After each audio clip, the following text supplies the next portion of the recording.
Muy buenos días, ¿cómo están? ¿Están viendo PowerPoint? ¿Están escuchando mi voz? Por favor me lo confirman por el chat. ¿Cómo andan? ¿Todo bien?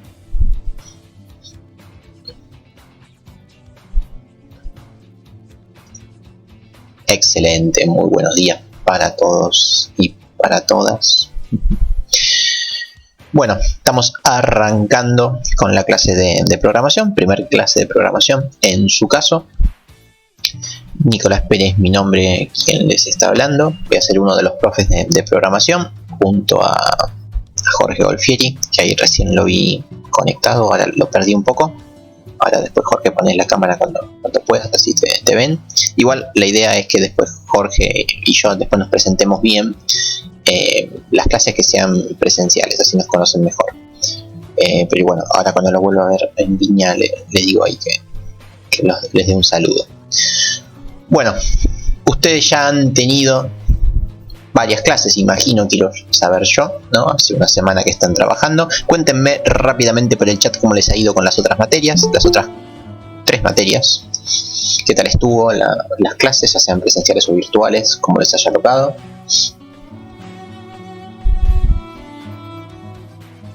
¿Cómo les fue con eso? Pueden hablar sin miedo por el chat. Excelente, Manuel, muy bien. Bueno, mientras sigo leyendo algunos de los comentarios, les comento un poco cómo nos vamos a manejar. 9 puntos, Tomás. Bueno, casi bien. No pasa nada. Bueno, nunca lo dije, pero felicidades por haber superado el curso de ingreso. Vamos a comentarles un poco cómo nos vamos a manejar en esta materia. Bueno, en esta materia, como en todas las otras, vamos a tener mitad de clases virtuales y mitad de clases presenciales. En nuestro caso, las primeras 2 o 3 clases creo que son virtuales y después empezamos ahí con un mixto de una y una o algo así. Así que eso después lo pueden ver desde el campus. Ahora les muestro desde dónde están esas fechas, pero básicamente pueden verlo desde la plataforma. Bueno, en esta materia, cuando sea virtual, nos vamos a manejar así, con un Meet, el mismo siempre el mismo link. Las clases virtuales por lo general las voy a dar yo, pero no tiene sentido para que estemos hablando los 2 profesores en simultáneo. Las clases presenciales, ahí nos separamos un poquito más las tareas entre los 2, sin ningún inconveniente. Ahora, por ahí Santiago dice organización. Voy a empezar a mostrarles otras cosas. Ahí estamos. Bueno, esta materia, como todas las otras, tienen un campo virtual asociado. Quiero pensar que todos ya lo vieron, por algo están acá en este Meet. Voy a comentarles un poco cómo es el campus virtual de esta materia. Estamos en el campus virtual de programación de los viernes. ¿Sí? Tenemos un par de links interesantes.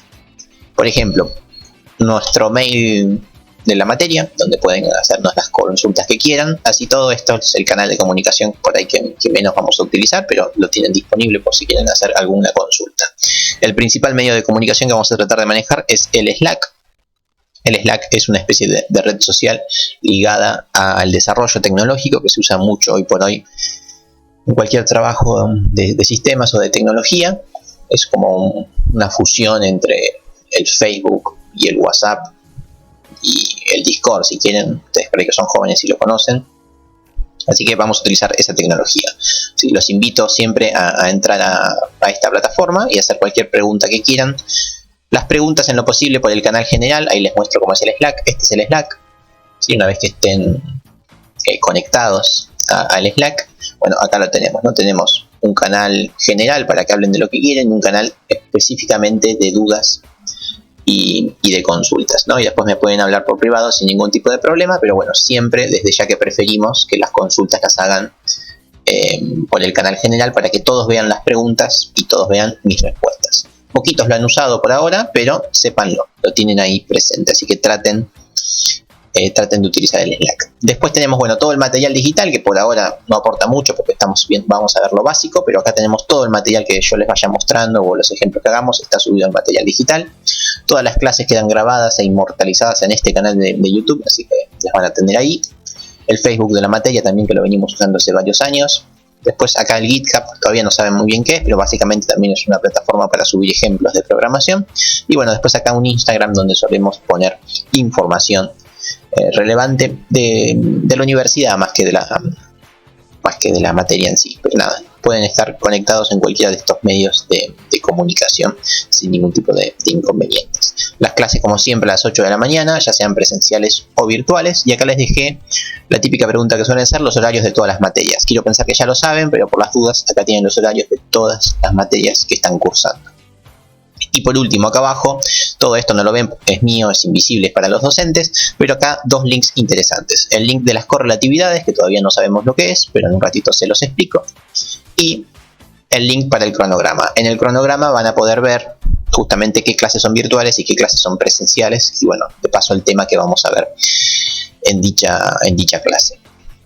Otra cuestión, yo suelo dar la clase sin la cámara, ahora la estoy poniendo para que me conozcan, pero ya mismo voy a sacar la cámara, básicamente para agilizar un poco el compartir pantalla, ¿sí?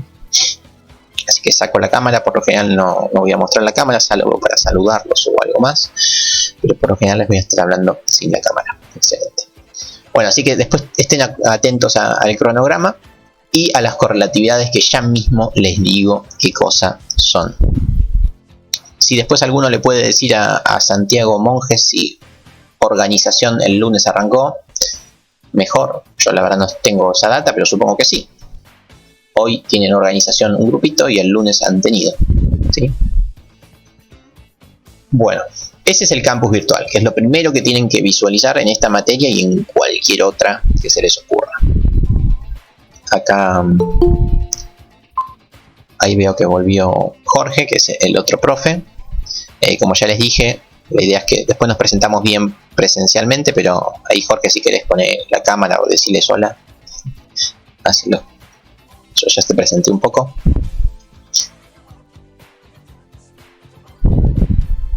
Hola, buen día. No me están dando la cámara. Dale, no hay problema, no hay problema. Así que buen día a todos y en la primer clase presencial charlamos. Excelente, Jorge, muchas gracias. Bueno, así que nada, después traten de responderle justamente a Santiago eso que les comenté. Las clases presenciales van a ser de 8 a 14, más o menos, de 8 a 13 aproximadamente, pero las virtuales no, las virtuales van a ser más breves, no tiene sentido que estemos acá 4 horas sentados escuchándome hablar a mí. Así que las clases virtuales van a ser de 2 horas, 2 horas 30 aproximadamente. Las presenciales ahí sí, seguramente estemos con las 4/5 horitas de forma presencial. Bueno, ya les mostré un poco cómo es el campus. Ahora pasamos a lo siguiente que les quería mostrar, que básicamente ya empieza a tener más que ver con la carrera propiamente dicha. Vamos acá otra vez al PowerPoint. En las primeras clases de programación, lo que vamos a hacer es, básicamente vamos a hacer lo mismo que en el curso de ingreso, vamos a repasar conceptos básicos de programación y la generación de algoritmos, pero antes de meternos con los temas de programación, a mí siempre me gusta darles una explicación de un poco de la carrera, ¿sí? En general, y sacarle algunas dudas que seguramente tengan, porque son novatos acá en la cuestión del estudio universitario, así que me voy a detener un poquito en eso. Quizás es más interesante cuando lo explico los lunes, porque los lunes es el primer paso que dan en la carrera. Ustedes ya tienen 3-4 clases encima, así que por ahí ya están más cancheros, pero así todos se los voy a comentar. Bueno, ustedes están estudiando la licenciatura en sistemas, licenciatura que está pactada para hacer en 5 años. Ustedes sabrán en qué ritmo manejar su carrera, pero bueno, el cronograma es para 5 años. Si lo hacen en más, no hay problema. Pero bueno, acá tienen una buena meta que es graduarse a los 5 años. Ustedes están en primer año, obviamente, primer cuatrimestre, los años se dividen en cuatrimestres, de abril a julio y de agosto a diciembre aproximadamente.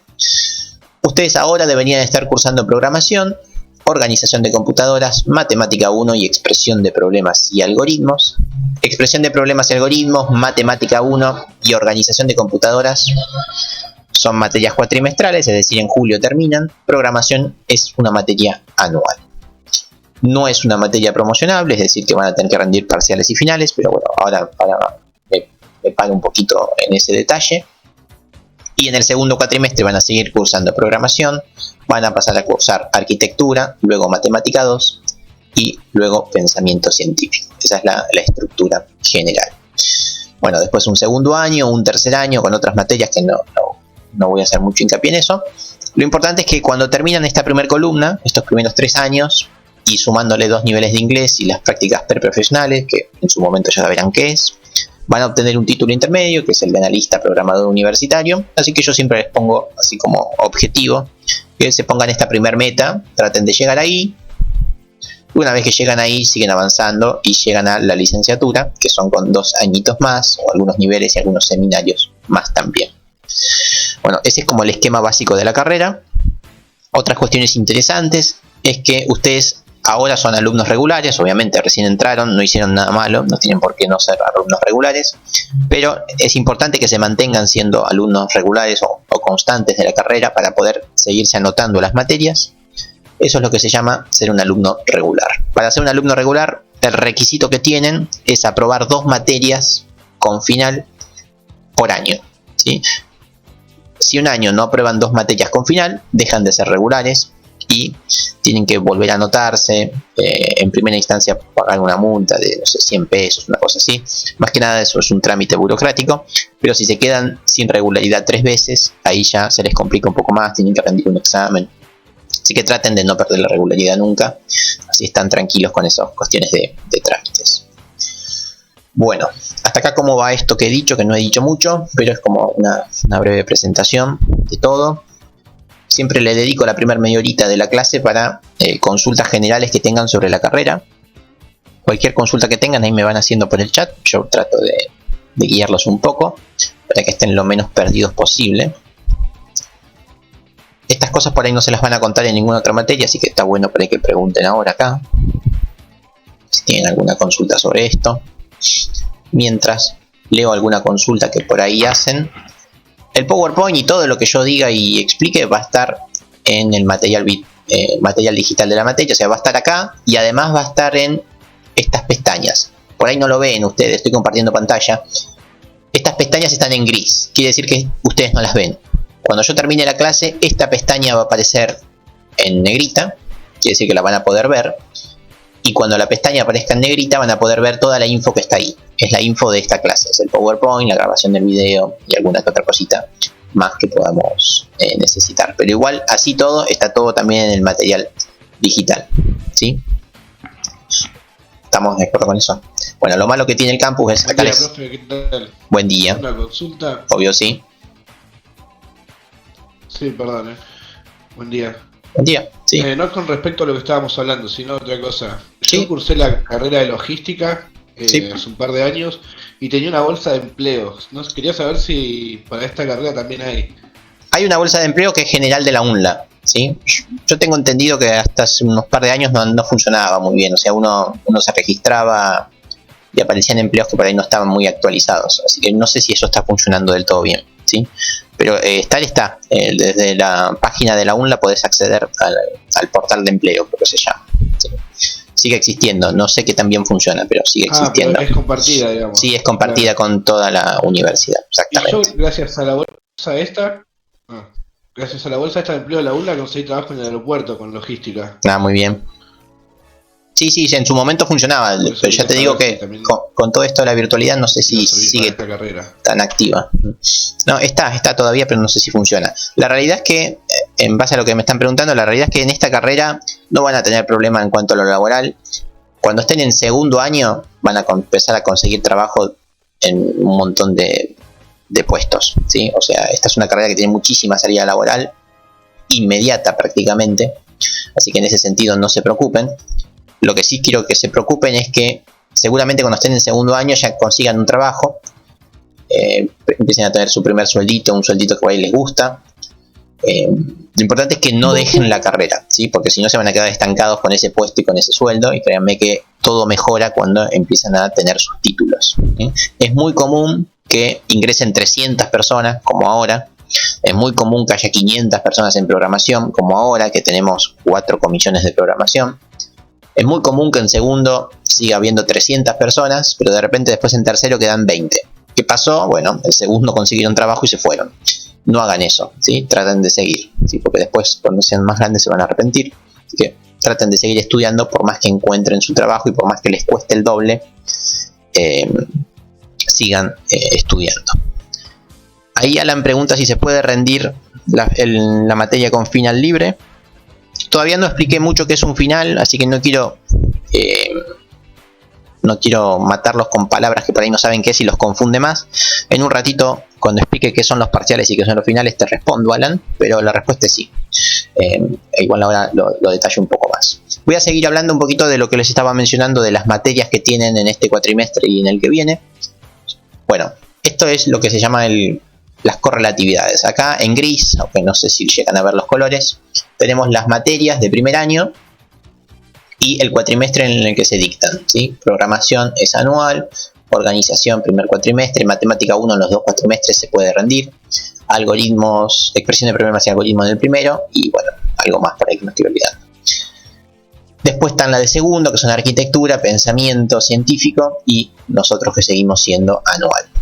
Y luego matemática 2. Bueno, ese es el primer año. Pero acá aparece una columnita que son las correlatividades. ¿Qué son las correlatividades? Son las materias que tienen que tener aprobadas para poder cursar la materia. Por ejemplo, en el segundo cuatrimestre, arquitectura de computadoras, no la van a poder cursar si no aprueban la 8601. La 8601 es organización de computadoras. Es decir, cuando ahora aprueben organización de computadoras, se les va a destrabar un nuevo nivel en la carrera, que es arquitectura de computadoras. O sea, en el próximo cuatrimestre solamente van a poder cursar arquitectura si aprueban organización. Lo mismo pasa con matemática 2. Van a poder cursar matemática 2 si solo si antes aprueban matemática 1. Bueno, eso así se leen las correlatividades. Yo los invito a que una tarde se sienten y las miren con cariño para ver a qué materias hay que darle muchísima prioridad, porque si no se estancan. Vamos al segundo año para ver las correlatividades de segundo año. Así ya se van ubicando en qué materias pueden cursar o no en segundo año. A ver. En segundo año tenemos una materia que se llama Ingeniería en Software 1. Muy simpático su nombre. Lo importante es esto. ¿Qué correlatividad les pide? Le pides la 8600. Esto quiere decir que tienen que aprobar programación. O sea, esta materia tienen que aprobarla para cursar ingeniería.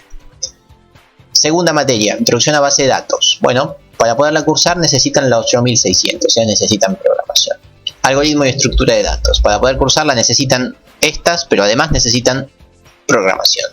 Luego tienen orientación a objetos 1, que cual necesitan programación. Seminario de lenguaje, cual necesitan programación. Bueno, y puedo seguir así por todas las materias de segundo año, donde estamos viendo un factor común fundamental, que es que si no aprueban programación, esto es lo importante que voy a decir, si no aprueban programación este año, el año que viene no pueden cursar ninguna, tan sencillo como eso.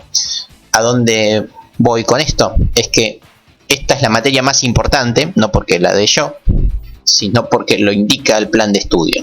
Y porque obviamente están estudiando sistemas y si no tienen las bases de programación, difícilmente pueden seguir avanzando. Entonces, tienen que ponerle mucha voluntad a todas las materias, pero en particular a esta. O sea, si por algún motivo de la vida laboral, personal o de gustos quieren dejar alguna materia, porque les parece mucho todo lo que están haciendo, no dejen programación, ¿sí? Dejen cualquiera de las otras, pero no dejen esta, porque programación repercute en segundo, y si repercute en segundo, repercute en tercero, cuarto, quinto, no van a poder cursar nada. Lo que dice Virginia es correcto, las correlatividades son cursada con cursada y final con final. Todavía no expliqué lo que es un final, así que por ahí más adelante lo entienden mejor, pero efectivamente es como dice Virginia. Bueno, hasta acá vamos bien con lo poquito que he dicho. ¿Alguna consulta sobre esto de las correlatividades? Básicamente es el orden en el cual tienen que hacer las materias. No pueden hacer alguna materia si antes no hicieron otra. Bueno, las materias se aprueban en dos instancias. Instancia de cursada e instancia de final. La instancia de cursada es aprobar justamente el curso. Los cursos por lo general se aprueban con parciales o trabajos prácticos según la materia que sea. En este caso van a aprobar el curso de programación. Se aprueban dos parciales. Un parcial allá por junio y el otro parcial allá por noviembre. Si aprueban los dos parciales, aprueban la cursada de programación. Una vez que aprueban la cursada de programación, tienen que rendir el final de programación. Bueno, para rendir el final de programación o cualquier otro final que se les ocurra, tienen 2 años. Desde que aprueban la materia, tienen 2 años para rendir el final. Además de tener 2 años, tienen 3 intentos. ¿Qué quiere decir esto? Que les puede ir mal solamente 3 veces. A la tercera vez que le va mal, tienen que volver a hacer la materia desde la cursada. Eso también es fundamental. Así que supongamos que a todos les va bien y en diciembre todos aprueban programación. Bueno, tienen hasta diciembre del 2024 para dar el final, ¿sí? Eso aplica a todas las materias. Yo lo estoy explicando en programación, pero aplica con todas las materias. ¿Ok? Eso es lo que me preguntaba hace un rato Virginia. Cuando yo apruebo la cursada de programación, puedo seguir cursando las materias de segundo. Pero no voy a poder rendir los finales de las materias de segundo hasta que no apruebo el final de la materia de programación. A eso se refiere con correlatividad de cursada con cursada y final con final. Una vez que uno aprueba las cursadas, destraba cursadas, pero no destraba los finales de las que siguen. O sea, uno tiene que aprobar el final para destrabar más finales. Es así, son como dos caminos paralelos, uno de cursada y otro de cursada y de finales. Cuando hoy les dije lo que es mantener la regularidad y les dije que aprobar 2 materias al año, bueno, aprobar 2 materias implica aprobar 2 materias con final. No cuentan aprobar materias solamente con la cursada, tiene que ser sí o sí con el final. Bueno, otro detalle interesante, que tampoco para ahí se lo van a contar mucho, que si ustedes son una luz y que se les va muy bien y que si se enfocan mucho en la carrera, vemos que las materias se hacen en 5 años. Y eso es relativamente cierto, pero no tienen que perder de vista la letra chica, donde la letra chica es lo siguiente. Necesitan aprobar 2 niveles de inglés y unas prácticas preprofesionales, 2 seminarios y otro nivel de inglés y el trabajo final de la licenciatura. Bueno, todo eso no aparece reflejado en los cuatrimestres y en los años, así que eso es más tiempo. Si ustedes hacen solamente las materias y después dejan para el final esto que aparece acá en negrita, van a ser 6 o 7 años, ¿sí? Es importante que estas cosas las vayan filtrando de a poquito durante los 5 años, así se gradúan de verdad en 5 años si es que eso les interesa. Qué sé yo, los niveles de inglés, hagan uno en segundo, otro en tercero, el tercer nivel lo hacen en cuarto, una cosa así, y en quinto hacen los 2 seminarios que tenemos acá. Un ejemplo, ¿no? Las prácticas preprofesionales las hacen también cuando estén en tercero, van filtrando un poco todos estos contenidos extra a lo largo de la carrera, no dejen todo para el final cuando lleguen ahí. Por ahora parece un futuro lejano, pero nada, sépanlo, se los he comentado, no lo olviden.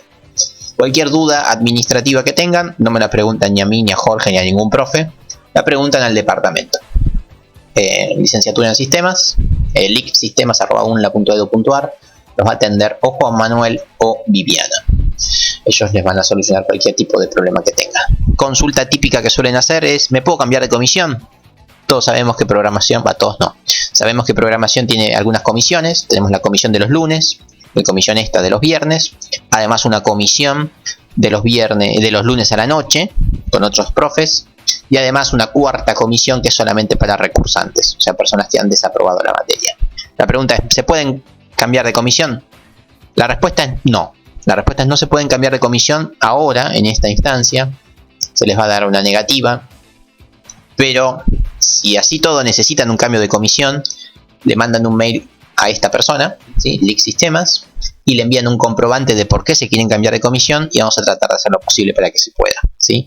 Pero no se ilusionen con que sí. O sea, a veces sí, a veces no, depende mucho del caudal de alumnos. Recordemos que tenemos 500 personas cursando programación y se está volviendo a la presencialidad. No podemos tener un cupo de 500 personas en el mismo horario porque no van a entrar en ningún lado. Así que si necesitan urgente el cambio de comisión, lo piden, pero no se ilusionen con que se los den porque queda sujeto un poco a cómo están distribuidos los estudiantes a lo largo de los horarios. Bueno, hasta acá, ¿cómo vamos con esto que he explicado? ¿Duda? ¿Consultas? Una consultita que quería decir ahora. Sí, obvio. Sí. ¿Solamente se puede cursar turno mañana esta carrera o también se puede hacer en turno noche? Esta carrera es íntegramente a la mañana, donde íntegramente significa un 90 y largo por ciento de las materias están a la mañana. Así todo, alguna que otra materia aparece a la noche. Son principalmente las materias que tienen mucho caudal de estudiantes, que no damos abasto a la mañana, aparecen a la noche. Pero son poquitas, no me las acuerdo de memoria. Son programación, matemática 1 y matemática 2 a veces de noche, algoritmo de estructura de datos a veces de noche, y no sé cuáles más, pero no son muchas más que esas, ¿sí? Mate 3 a veces, introducción a base de datos a veces, pero son a veces, ¿sí? Todas las materias están a la mañana, porque la carrera es a la mañana. De hecho, ustedes cuando se anotaron en el desplegable que tenían que elegir turno, podían elegir solamente turno mañana, porque no hay otro turno, salvo raras excepciones donde por caudal abrimos alguna materia a la noche, ¿sí? Otra vez, son poquitas, pero las hay. serán, no sé, redondeando, serán 5 o 10 materias que a veces están a la noche. Sobre un total de 40 materias, ¿sí? Bueno, ¿alguna otra consulta sobre esto? Hola, profe. Sí, dime. Buen día. Buen Una día. duda. Para tener una materia aprobada y estar habilitado para dar un final, no se cuenta la cursada en sí, no solo los trabajos y los parciales, es decir, hay que estar presente porque lo toman listo. Ok, esa es una buena pregunta que hace Tomás. Estamos cursando en lo que se llama modalidad integral, donde es mitad presencial y mitad virtual. En esta modalidad no se toma asistencia, así que no hace falta que estén conectados al Meet, tampoco hace falta que vengan de forma presencial. Así que vengan cuando quieran o se conectan cuando lo deseen, no se toma asistencia. Yo en particular nunca tomo asistencia, nunca tomé y nunca tomaré. No me interesa la asistencia, pero es cierto que en otras materias sí era importante antes la asistencia, pero bueno, la asistencia ahora quedó en el pasado. Así todo, obviamente vengan siempre a todas las materias, ¿no? Por su bien, ¿no? Se pierden una materia y bueno, un día y bueno, después hay que recuperar ese día, si no la clase siguiente no van a entender nada. Es muy fácil pedirle a alguien la grabación de la clase o a alguien fotos del pizarrón o a alguien que les cuente lo que dieron, pero no es lo mismo, ¿sí? Yo en particular cuando era estudiante y faltaba alguna clase les pedía, che, ¿me mandás la foto? ¿Me mandás los apuntes? Y nunca los miraba, ni la foto ni los apuntes, ¿no? Siempre es mejor ir. Pero bueno, ya son todos grandes, ustedes sabrán en qué momento ir o en qué momento mirar la grabación. Ya quedan ustedes. No podemos obligarlos a ver. Ok, muchas gracias. No, por favor. Buena pregunta, que si no me iba a olvidar de decirlo. Excelente. Bueno, ¿alguna otra duda sobre esto? Consulta, incertidumbre. Sobre el ABC de cómo es la carrera o el manejo acá de la universidad.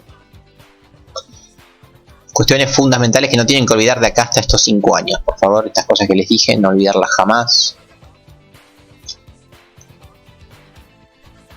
Muy bien, muy bien. No hay más dudas, parece.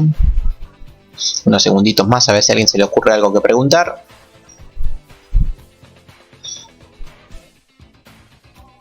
Bueno, parece que no hay dudas. Me llama la atención los poquitos que son conectados. Bueno, dos cosas en base a lo que pregunta Manina. ¿Así es tu nombre, Manina? La primera cosa que voy a decir es en base a justamente eso. Me llama la atención el nombre. Sí, es un nombre muy lindo, pero me llama la atención. Bueno, lo importante es que traten de tener un nombre en el cual yo pueda dirigirme a ustedes, ¿no? En este caso, en esta comisión estoy viendo que todos tienen un nombre adecuado, ¿sí? Pero bueno, lo importante es que cuando se conectan al Meet, por favor, no se llamen Boca-Pasión Capo, ¿sí? No se llamen así porque bueno, podría, pero no sabría quiénes son. Así que mínimamente pongan su apellido, como hizo Manina. No sabía decir un nombre de una dama tipo Vanina o si era un apellido. Pero bueno, traten de tener un nombre que refleje cómo se llaman lo mejor posible. De hecho, yo creo que mi nombre, bueno, ahora no lo veo, pero creo que dice Nicolai Pérez. Bueno, me llamo Nicolás Pérez, pero mal que mal refleja mi nombre. Sí, pero por favor traten de cambiar eso. ¿Ven? Ahí tenemos a Ion Tech. A menos que sea un androide, no creo que se llame así. Pero bueno, igual no me molestaría decirle Ion. Nada, para la próxima, ahora ya fue. Ahora se quedan así y listo. El nombre lo cambian desde la cuenta de Google, ¿sí? Bueno, dicho esto, esa era la primera cosa. Y la segunda cosa, no me acuerdo qué era, pero era en base a lo que preguntó Manina. Lenguajes de programación. Bueno, no sé si explicarlo ahora o después. Vamos a trabajar acá con un lenguaje de programación que es C. Y no vamos a usar más ni PCInt ni pseudocódigo. Justamente ahora el próximo slide habla un poco de eso. Pero ya que estamos hablando de eso, les comento algo que seguramente van a preguntar. Alguien me va a preguntar ¿qué lenguajes vamos a ver en la carrera? Bueno, en la carrera vamos a aprender a programar y a desarrollar tecnología y a desarrollar sistemas. Los lenguajes siempre pasan a un segundo plano. ¿Por qué? Porque los lenguajes hoy se usan, mañana no se usan, mañana aparece uno nuevo, mañana van a un trabajo que usan otro lenguaje. O sea, lenguajes hay infinitos. La realidad es que cuando uno sabe programar, los lenguajes después los aprende en una noche, ¿sí? Y yo mañana tengo que ir a un trabajo nuevo y me dicen, che, Nico, aprendete React. No tengo idea de React, es un lenguaje relativamente nuevo, lo había usado muy poco. Nada, la noche anterior me miro un par de videos, leo un par de documentos y uno más o menos ya entiende el lenguaje. Entonces, o sea, son todos iguales. Así que nunca hay que hacer hincapié en el lenguaje. Así todo, vamos a ver algunos lenguajes porque si no, no podemos hacer la práctica, ¿no? Pero el lenguaje siempre pasa a segundo plano. Lo importante es la programación y la estructuración de lo que uno hace. En programación vamos a ver un lenguaje que se llama C. Les comento un poco los otros lenguajes en otras materias. En introducción a base de datos, bueno, no un lenguaje de programación, pero van a ver SQL, en particular las variaciones de MySQL. Después C++, en algoritmo y estructura de datos. En orientación a objetos van a ver lenguaje Java. En seminario de lenguajes van a ver Python. Y en algunas otras materias van a seguir con Python y Java. Y vuelven a retomar con C y C++ en sistemas distribuidos. O sea, en líneas generales, en esta carrera se ve Java, Python, C y C++. Esos son los tres lenguajes que más se utilizan. Y después se utilizan algunos otros lenguajes de desarrollo web, pero un poco menos. Pero en líneas generales con eso van a salir ustedes al graduarse, con esos tres lenguajes. Así todo, seguramente cuando vayan a un trabajo les va a tocar trabajar en otro lenguaje que no conocen. Bueno, van a tener que aprenderlo, pero son todos iguales realmente. La cursada de inglés, ¿cuánto dura? Las cursadas de inglés son cuatrimestrales, como casi cualquier materia. Y son también cuatrimestrales como cualquier materia del plan de estudios. Respondo algo que por ahí preguntan también, que de hecho ya lo preguntaron. Alguien preguntó, ¿se puede rendir el final sin aprobar la cursada? Bueno, la respuesta es sí, y eso se llama rendir libre. Si ustedes por ahí vienen de un secundario muy bueno o vienen de otra experiencia universitaria y por ejemplo ya son crack o dioses de matemática 1, pueden directamente anotarse al examen final sin haber aprobado la cursada y rinden libre la materia. Eso se llama rendir libre. Y se puede sin problemas, nunca es aconsejable. ¿Por qué? Porque suele ser más difícil el final libre, se suele evaluar con mayor rigurosidad. ¿Por qué? Porque no conocemos a la otra persona, no estuvo con nosotros durante 6 meses o un año, así que nos fijamos bien que de verdad sepa. Así que suele ser más difícil rendir libre, así todo es una opción. Y otro detalle importante a la hora de rendir libre es que solamente pueden rendir libre el 25% de la carrera. Así que si son 40 materias, solamente pueden rendir libre 10. En caso que tengan pensado rendir libres muchas, vean bien cuáles les conviene rendir libre. O sea, tienen que ser materias que dominan perfectamente y materias que por ahí no quieren cursar o que se les complica con los horarios. Así que nada, tengan presente eso es rendir libre también.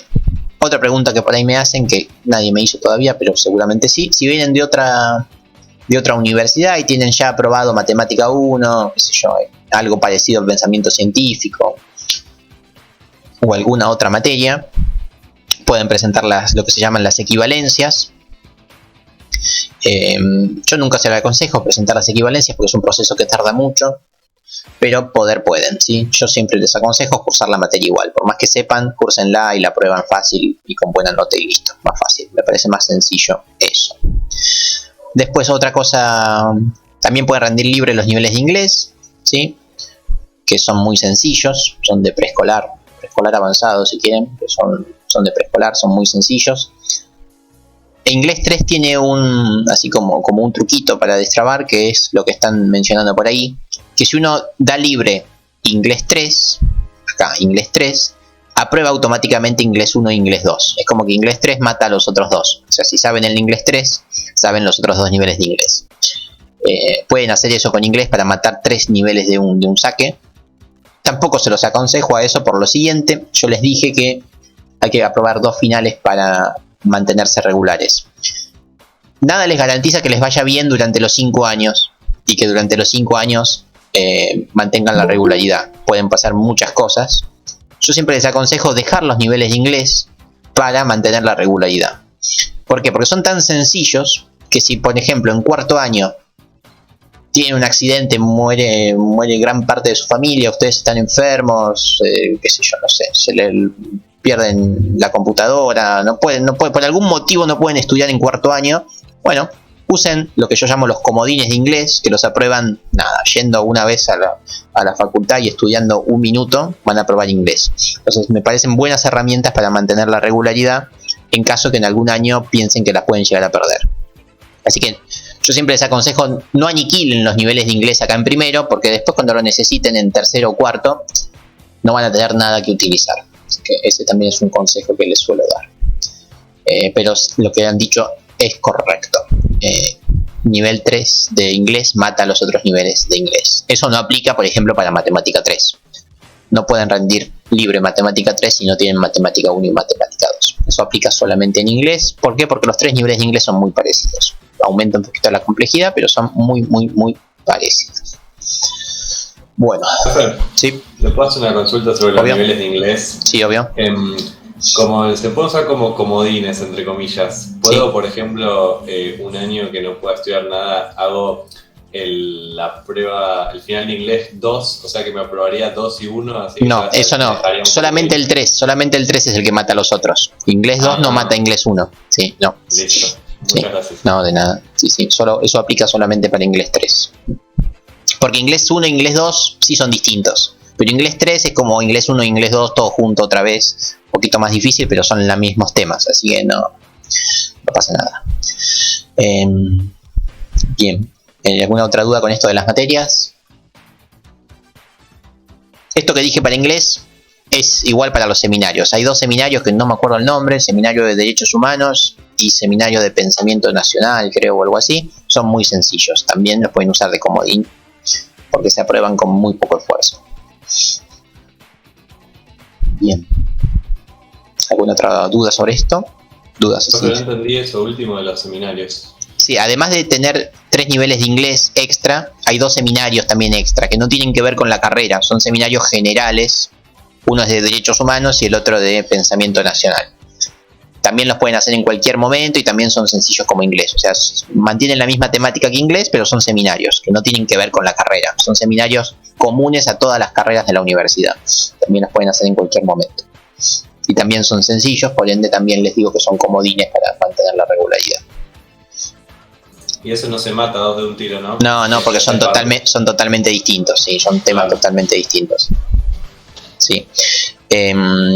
Acá preguntan si hay alguna tesis. Sí, seminario, bueno, no. Este es el seminario de tesis. O sea, acá les enseñan a hacer la tesis y después tienen que presentar la tesis de trabajo final, efectivamente. Ian Ortiz, en vez de Ion. Bueno, suena parecido. Así que por ahí te puedo decir Ion igual. Pero bueno, la respuesta es sí. Hay un trabajo final de licenciatura, como bien mencionás, pero tienen que tener aprobadas todas las materias antes de eso. Bueno, ¿alguna otra consulta así general sobre estas cosas que he dicho?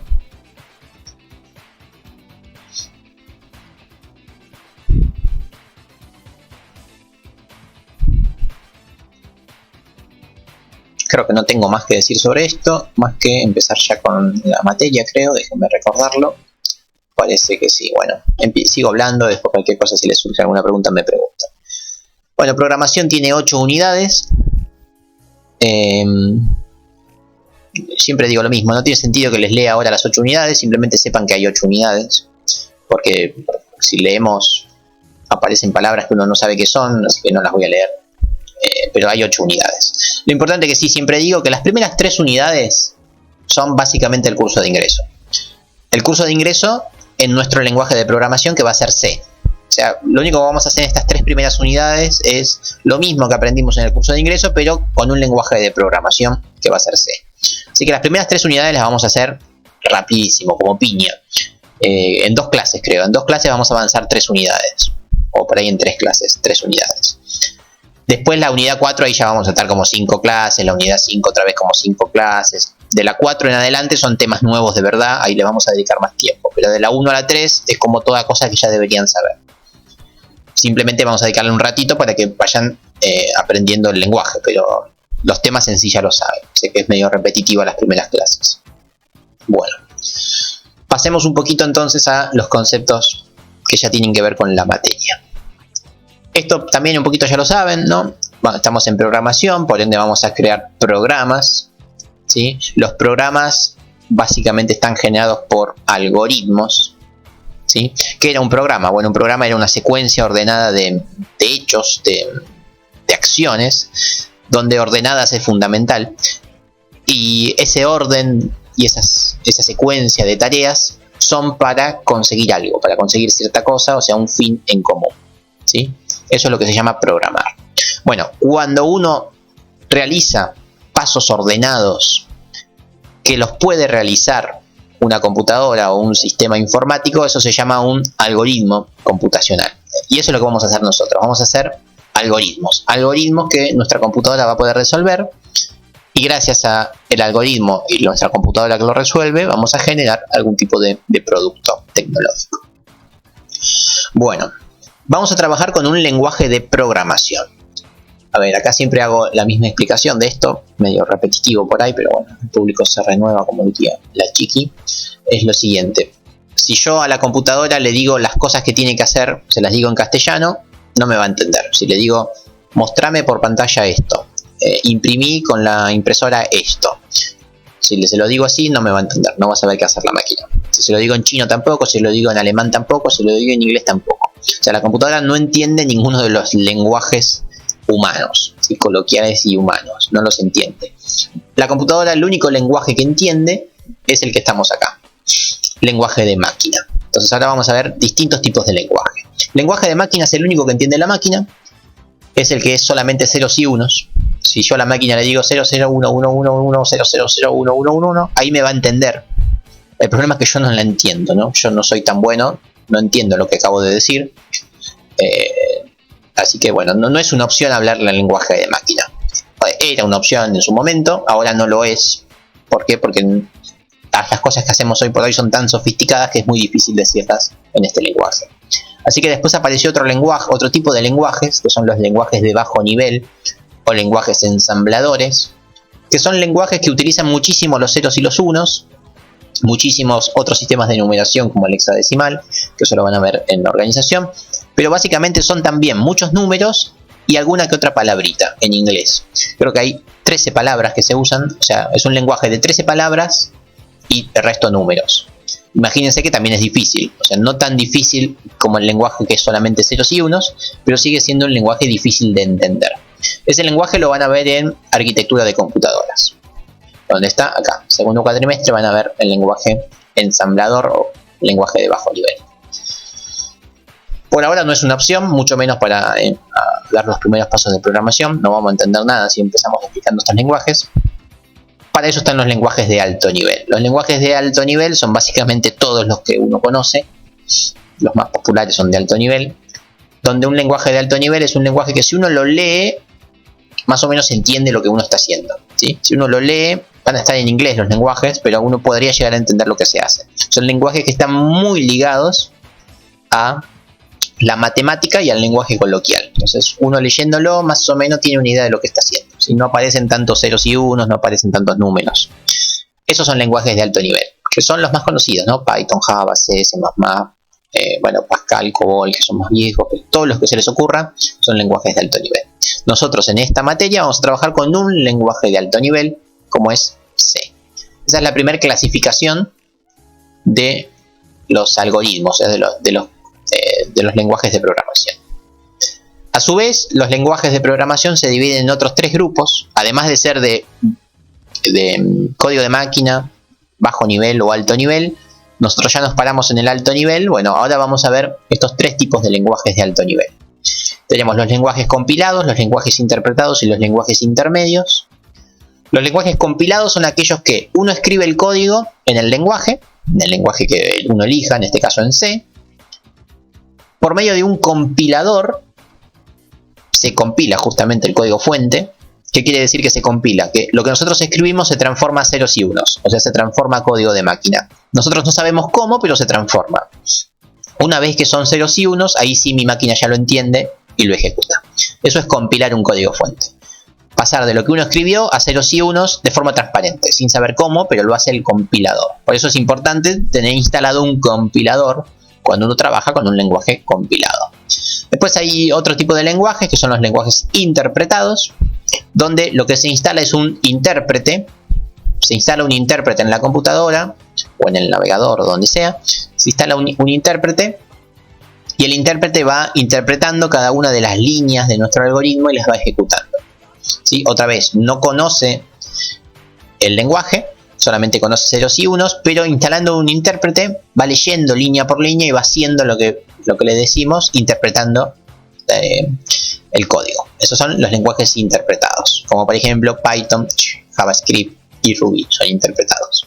Y después tenemos lenguajes intermedios. Los lenguajes intermedios son básicamente una combinación de estos dos, ¿sí? Lo primero que se hace es, se compila el código fuente, o sea, se escribe en un lenguaje, se compila entre comillas, se compila el código fuente, pero no se genera un código de ceros y unos, se genera otro código intermedio. Y ese código intermedio después se interpreta, o sea, es una combinación de ambos. Este tipo de lenguajes intermedios como Scala y como Java tienen todos los beneficios de los compilados y los interpretados. Es como que sacan lo mejor de cada forma de ejecutar los programas. Pero también sacan lo peor. Así que bueno, según en qué momentos uno va a tener que elegir qué tipo de lenguaje utilizar. En nuestro caso vamos a utilizar lenguaje compilado. En líneas generales, los lenguajes compilados dependen bastante más de la computadora. O sea, si ustedes ejecutan un programa en C, en Linux y otro en Windows, seguramente no funcionen. Y mismo si lo hacen en, qué sé yo, en un Windows medio viejito, no sé, Windows 7 y Windows 10, por ahí hay algún cambio. ¿Por qué? Porque cuando se compila, se escribe el código de máquina. Y el código de máquina es un lenguaje que interpreta tu máquina, solamente tu máquina. Así que si las máquinas son muy distintas, por ahí no lo entienden. Los interpretados eliminan totalmente ese problema. Si uno instala un intérprete, el intérprete lo interpreta en cualquier computadora. Eso está bueno, o sea, son más universales. Pero también son más lentos.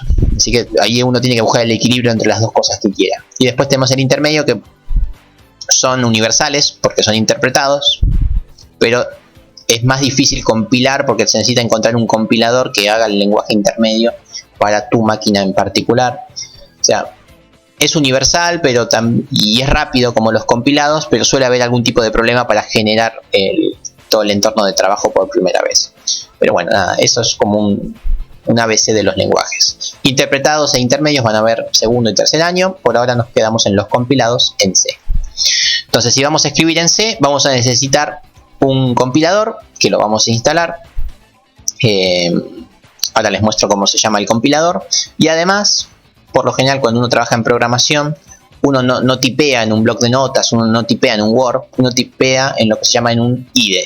¿Sí? Un software que nos ayuda a programar, que nos acomoda un poquito las cosas, que nos marca con colores los errores, etc. Bueno, vamos a usar este IDE en particular, que se llama CodeBlocks. Vamos a usar el IDE CodeBlocks. La idea es que hoy, cuando terminen la clase, van a tener dos grandes metas. Meta 1, instalar CodeBlock. Meta 2, replicar un poquito lo poquito que voy a hacer hoy. ¿Sí? Hoy vamos a ver algo de C, pero muy poco. Simplemente la gran meta de hoy es que se puedan instalar CodeBlocks. CodeBlocks solo no anda. CodeBlocks es como, te los voy a mostrar. Esto es CodeBlocks, ¿sí? Es un programa. Es un programa que solito no hace nada, ¿sí? Necesita, o sea, si solito podemos codificar, pero si no tenemos el compilador instalado, no va a funcionar. Entonces ustedes tienen que, además de bajarse el CodeBlocks, seguramente instalar el compilador. El link para bajarse CodeBlocks va a estar en el campus virtual, ni bien yo termine la clase. Hay varias versiones de CodeBlocks. A ver si me responde rápido la máquina, porque yo cuando estoy grabando, internet me anda medio. Se los muestro ya mismo. Así que el CodeBlock solo no funciona, necesita el compilador. El compilador de C. Bien, el compilador de C es un compilador tan conocido que por ahí ya lo tienen instalado. ¿Por qué?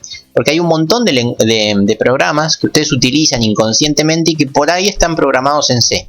¿Sí? Hay muchísimos de ellos, de hecho.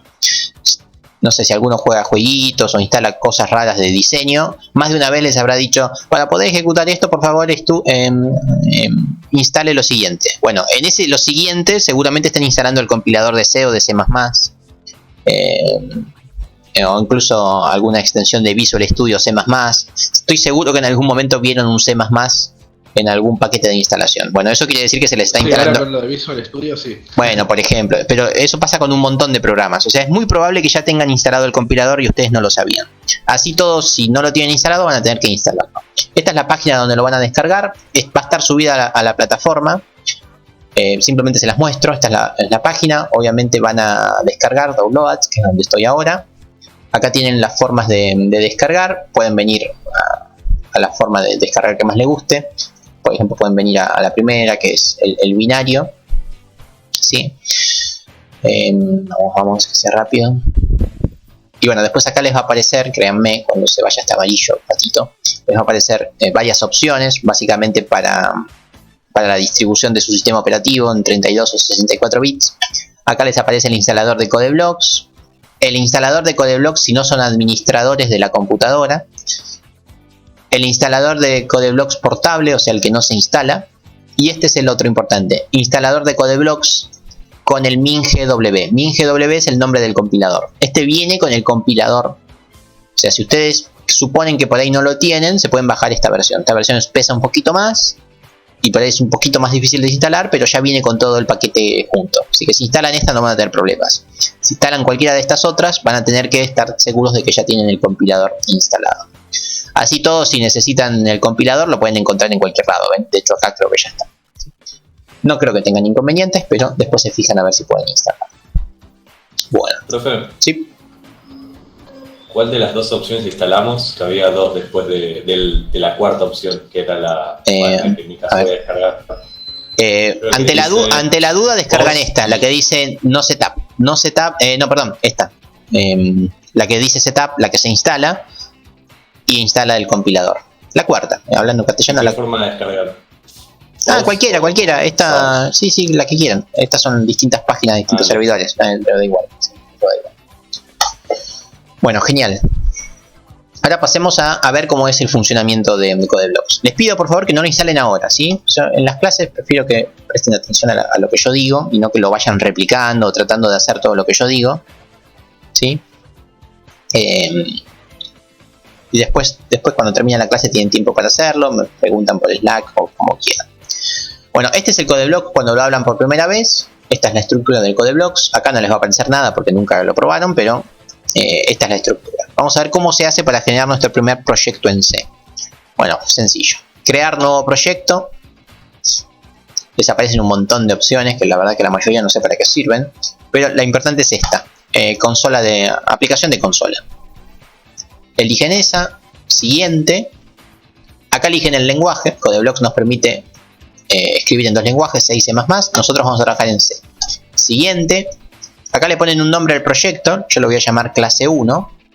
Acá eligen dónde quieren que se guarde. Yo siempre lo guardo todo en el escritorio, así les muestro después más fácil.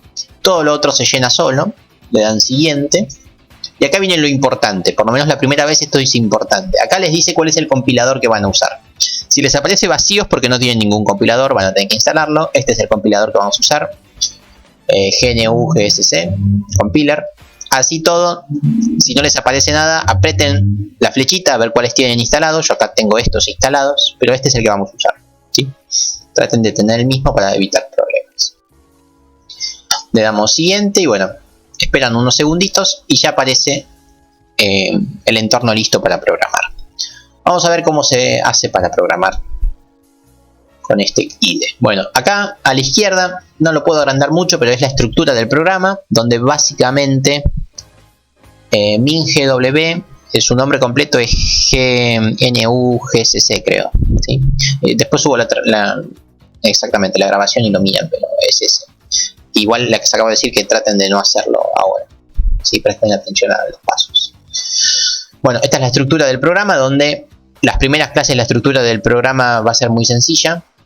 Es simplemente un main, ¿no? El main es donde se va a ejecutar el programa, que obviamente no deben ver nada, ya les agrando un poco la pantalla. Esto es como el programa que viene por defecto para que prueben que todo funciona. La primera vez que lo ejecuten les va a aparecer esto. Y lo primero que tienen que hacer ustedes antes de empezar a programar es ver si todo funciona. O sea, apretan la ruedita esta o esta opción. Esta ruedita es compilar. O sea, esta ruedita lo que hace es transforma el código a ceros y unos, pero no hace más nada. Lo voy a ejecutar. Listo, compilo. Te dice bla bla bla, lo intenté, lo pude hacer, sí, todo salió bien. Ahí se generaron los ceros y unos. Buenísimo. Ahora le digo a la máquina, cuando termina, acá 0 errores, 0 warning, 9 segundos. Una vez que terminó de generar los ceros y unos, le digo, che, ejecútalo con el play. Ahora está ejecutando los ceros y los unos. Y resultado, hello world. O sea, funciona. Eso es compilar y lo otro es ejecutar. Transformar a ceros y unos y ejecutar. Y después tenemos la otra opción que hace las dos cosas juntas, ¿no? Compila y ejecuta. Yo siempre uso esta, obviamente. Pero bueno, sépanlo, esos son los botoncitos. Bueno, ahora vamos a pasar a hacer todo lo mismo que hicimos en el curso de ingreso, pero en este lenguaje en particular que es C. Así que ahora voy a apelar un poco a su memoria. A ver, en el curso de ingreso, ¿cómo empezaba un algoritmo? ¿Qué era lo primero que hacían con el algoritmo? ¿Se acuerdan? Había que nombrarles. Ok. No me molesta que hablen por micrófono, pero siempre prefiero que hablen por el chat para evitar eso, porque no entendí nada de lo que dijeron. Bueno, por ahí dicen definir variables. Eso. La respuesta es ponerle un nombre al algoritmo. ¿Se acuerdan que lo primero que hacían? Bueno, eso del nombre del algoritmo es el equivalente a esto. O sea, ustedes lo primero que hacían era un... lo voy a escribir acá. Lo primero que hacían era un inicio algoritmo, nombre del algoritmo. Bueno, el inicio algoritmo va a ser todo esto. Estos 4 renglones que aparecen, los include, main y la llave, o sea, todo esto que está acá es el inicio del algoritmo. No van a tener que modificarlo. O sea, siempre van a generar el algoritmo después de esta llave, del main. ¿Sí? Este va a ser su algoritmo. O sea, que todo esto que está acá es el inicio algoritmo. No lo cambien, no lo modifiquen, no lo toquen, ¿sí? Pero no va a funcionar nada. El inicio algoritmo son estos 5 renglones. Después, el algoritmo terminaba con un fin algoritmo. Era todo junto, ¿no? Inicio algoritmo. El fin algoritmo es esto. Fin. El fin algoritmo es esta última llave. O sea, acá inicia el algoritmo, acá termina el algoritmo. Así que ahí tenemos el equivalente a inicio y fin de algoritmo. Genial. Después, otra cosa que habíamos visto en el curso de ingreso eran los comentarios. ¿Se acuerdan que eran los comentarios? Eran, bueno, justamente texto en lenguaje humano que nos sirve para entender qué se está haciendo con el código, pero el compilador no lo toma en cuenta, no le interesan los comentarios. Al compilador solamente le interesan las instrucciones, no los comentarios. Los comentarios se hacen de 3 formas. ¿Qué 3 formas? Forma barra barra. Con el barra barra ponen esto es un comentario. El barra barra es igual que como era en PCInt, es exactamente igual, ¿sí? La otra forma de comentario es la que acabo de usar, es con triple barra, es para un comentario con énfasis, comentario en negrita, más importante. Yo lo pongo siempre con 3 liñitas para que lo vean mejor ustedes, pero por lo general se usan estos comentarios, ¿sí? Y después tenemos los comentarios en varias líneas, que es barra asterisco, asterisco barra, que esto es para comentarios de más de una línea, ¿sí? Todo esto está comentado. ¿Por qué? Porque empieza acá, termina acá. Este tipo de comentarios yo mucho no los uso, pero sépanlo. Son comentarios para más de una línea. Comentarios de más de una línea. Ahí tenemos las 3 formas de comentar. Por ahí preguntan si va a haber más include. Sí, más adelante, mucho más adelante vamos a tener otros include. Por ahora nos despreocupamos de eso. Bueno, entonces esos son los 2 primeros pasos que uno hacía con pseudocódigo, inicio y fin de algoritmo, y después algún comentario que decía, este algoritmo se lo vamos a usar para tal cosa. Bueno, eso lo hacían con un comentario. Ya sabemos hacer esas 2 cosas en C. Genial. ¿Qué fue lo otro que aprendieron en PCInt, ¿no? En el curso de ingreso? ¿Cuál fue lo siguiente que aprendieron? Según, obvio que no sé con qué profesor estuvieron, pero supongo que todos más o menos lo hicieron en el mismo orden. ¿Cuál fue la primera instrucción que aprendieron con el profesor? Definir, leer. Bueno, ni definir ni leer debe ser la respuesta correcta. Porque uno aprende algo antes de definir y de leer, ¿no?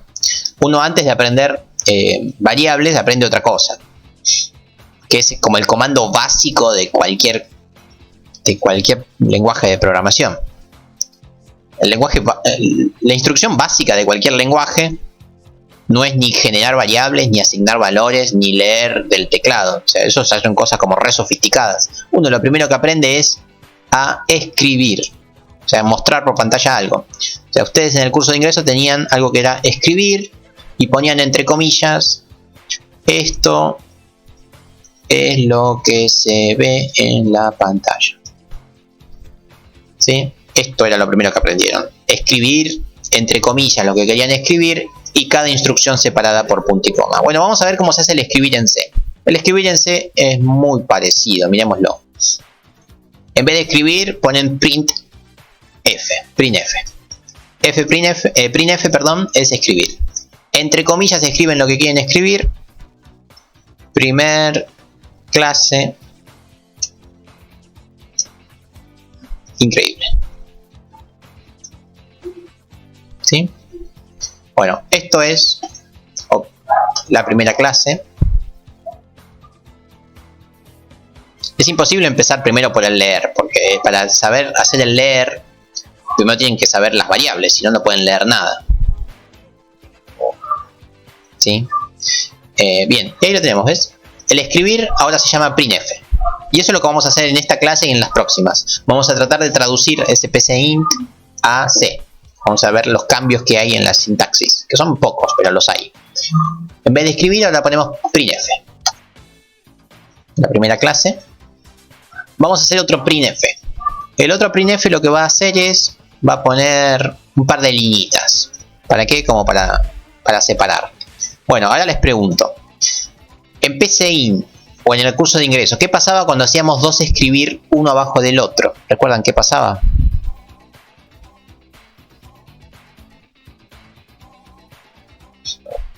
¿Que salían pegados? No, en pcint salía uno abajo del otro. ¿Sí? Dejaban un renglón cada vez que hacían un escribir. Bueno, acá en C vamos a ver que ese es un gran cambio. En C aparece todo junto. Cuando uno hace varios escribir juntos, lamentablemente aparece todo junto. Entonces uno tiene que decirle a C en qué momento quiere dejar renglón. Dejar renglón se hace con barra N. Barra N quiere decir, che, deja un renglón acá. Lo vuelvo a ejecutar. Y vamos a ver que después de estas 4 liñitas, vamos a tener un salto de renglón. O sea, se deja un renglón. Ahí se los muestro. Acá estamos. Están las 4 liñitas y acá se dejó un renglón. O sea, acá está el barra N. Y ese barra N quiere decir, che, pasar otro renglón. Obviamente, así como puse uno, puedo poner varios barra N. ¿No? Acá sería dejar 2 renglones. Los corchetes se ponen solos. ¿Qué corchetes? ¿Te referís a las llaves o a los paréntesis?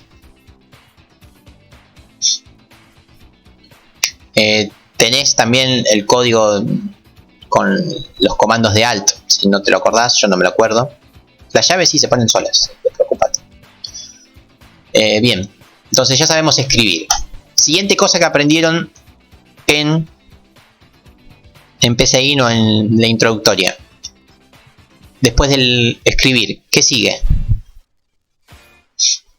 ¿Qué otra cosa les parece que podemos aprender ahora? Que ya saben hacer en pcint, pero estaría bueno que sepan en C. ¿Leer un comando? Leer tampoco. Leer otra vez no es la respuesta correcta, porque cuando uno lee, ¿qué hace? ¿Qué hacía al leer? Nos está pidiendo información. ¿Y qué hace con esa información? ¿Qué hace con esa información cuando la pide?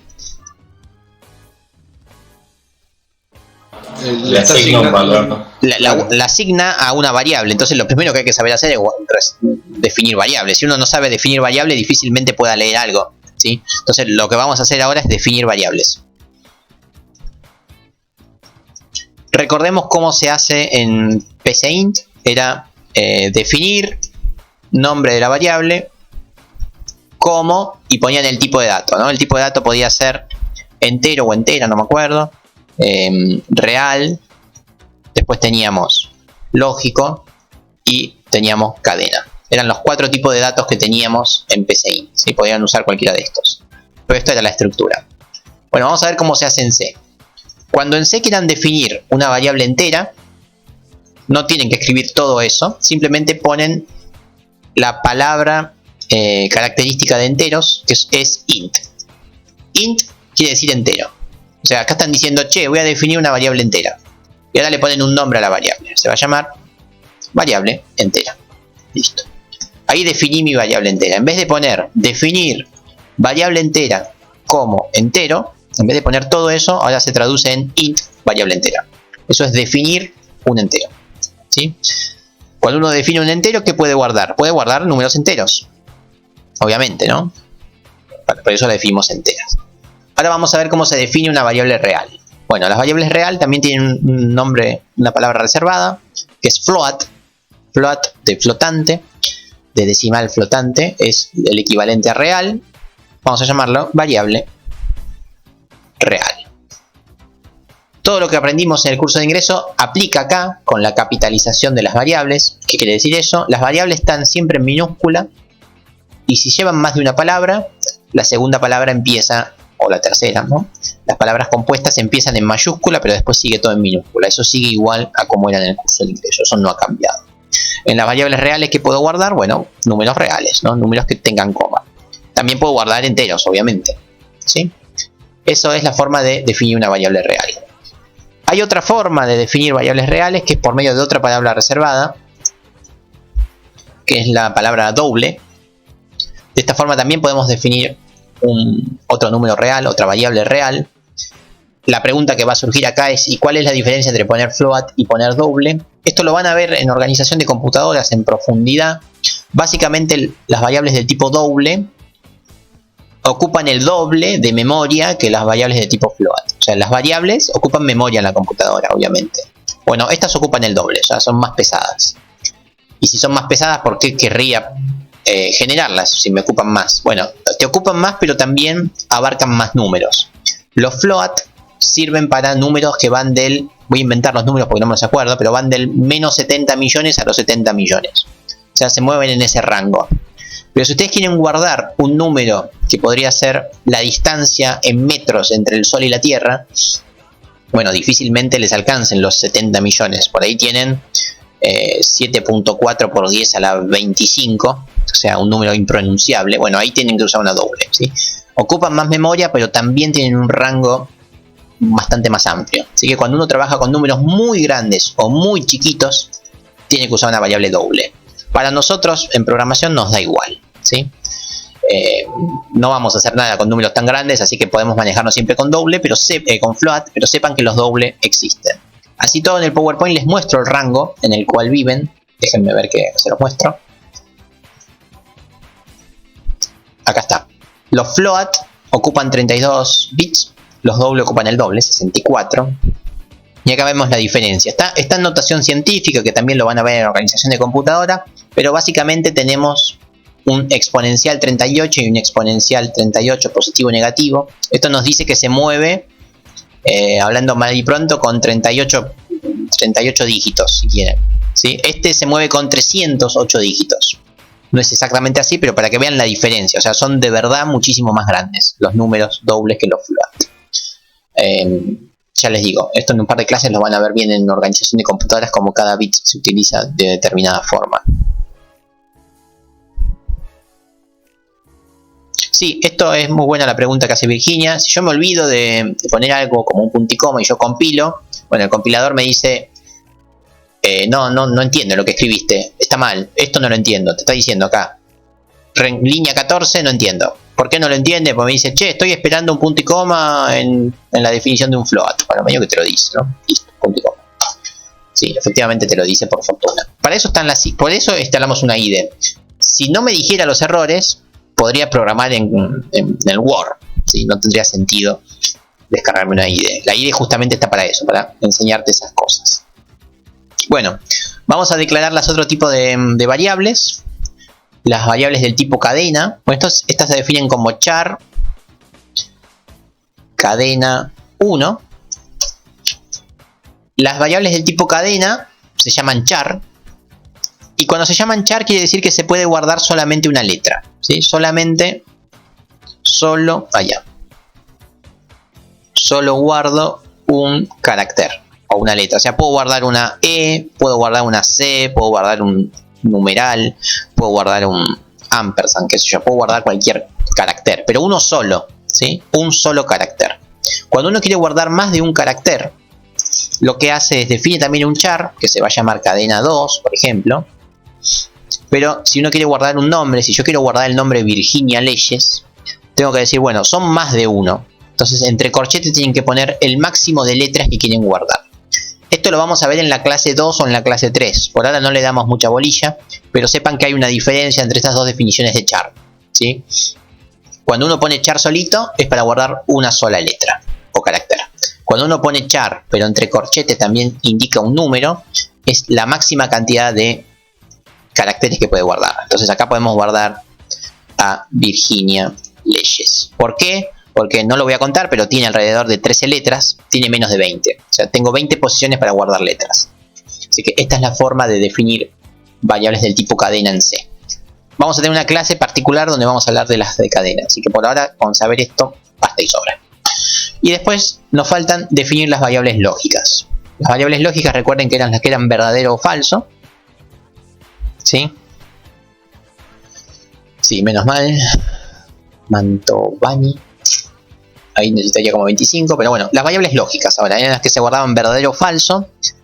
Y bueno, en C no hay variables lógicas. En C no existen las variables lógicas, no existe el verdadero y el falso, no existe el true y el false. No existe, ¿sí? Las variables booleanas, así se llaman, no existen en C. Así que en C las variables que se usan son estas, y no hay mucho más. Son solo esas. Hay algunas combinaciones entre los int y los float, entre los dobles de doble precisión, qué sé yo, pero básicamente son estas. Esas son los tipos de variables de C. Bueno, ya sabemos definir variables. Ahora, sigo preguntando, ¿qué fue lo siguiente que aprendieron en el curso de ingreso? Una vez que ya sabían mostrar por pantalla, ya sabían definir variables, ¿qué pueden hacer con dichas variables? Muy bien, iniciarlas. O sea, las variables son cajitas contenedoras de datos. Si yo voy y compro una heladera, la enchufo, no me sirve de nada tener la heladera, ¿no? Seguramente me sirva lo que ponga dentro de la heladera. Esto es igual. No me sirve de nada tener una variable si no le pongo algún dato a la variable. No voy a poder hacer nada con esa variable. Las variables por lo general no se las deja así. Siempre hay que darles un valor inicial. ¿Por qué? Otra vez lo mismo. Si yo compro una heladera y la dejo como viene, más allá de que no me sirve porque no tengo comida en la heladera, más allá de eso, además uno está sujeto a que no sabe qué hay adentro de la heladera, ¿no? Uno cuando compra la heladera, uno la abre y no sabe qué hay. O sea, por ahí están los cajones todos agarrados con cinta, envueltos con papel. Por ahí están puestos y están todos sucios. Por ahí están todos cerraditos, embalados y hay una cucaracha adentro muerta. Uno no sabe qué hay hasta que no la limpia, o sea, hasta que no le da un valor inicial. Con las variables pasa lo mismo. Así como está esta variable, yo no le puse ningún dato adentro, pero no sé qué tiene. Puede tener algo. ¿Por qué? Porque ocupa una posición de memoria en nuestra compu. Y por ahí justo en esa posición de memoria ya había algo. Ya estaba la cucaracha muerta. Porque por ahí esa posición de memoria hace un ratito la usó el Facebook para hacer algo. Entonces es fundamental que siempre inicien las variables antes de usarlas, ¿no? Si las quieren tener así un rato sin iniciar no pasa nada, pero antes de usar variable entero le van a tener que dar algún valor, porque si no van a perder el control sobre ella. Así que vamos a hacer eso, vamos a asignarle valores a las variables. La asignación de variables, la asignación de valores eran de dos tipos, ¿se acuerdan? Había dos formas de guardar datos en una variable. ¿Recuerdan cuáles eran las dos formas? Rindieron hace menos de 10 días, así que calculo que lo recuerdan. ¿Cuál era la forma 1 de asignar valores?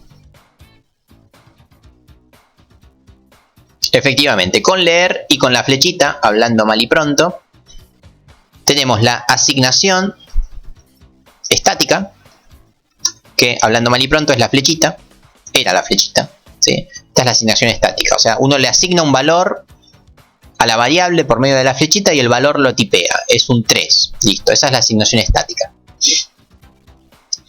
Vamos a ver cómo se hace eso en C. Bueno, vamos a la variable, por ejemplo, variable entera, en PCIN ponían flechita 3. O sea, le asignaban el 3 a la variable entera. Bueno, en C no se usa más la flechita, se usa el igual. Ese es el cambio. Acá asigné un 3 a la variable entera. Importante, me olvidé decirlo, las variables no pueden llevar diéresis, no pueden llevar punto, no pueden llevar tilde. Importante escribir todo sin tilde acá en programación.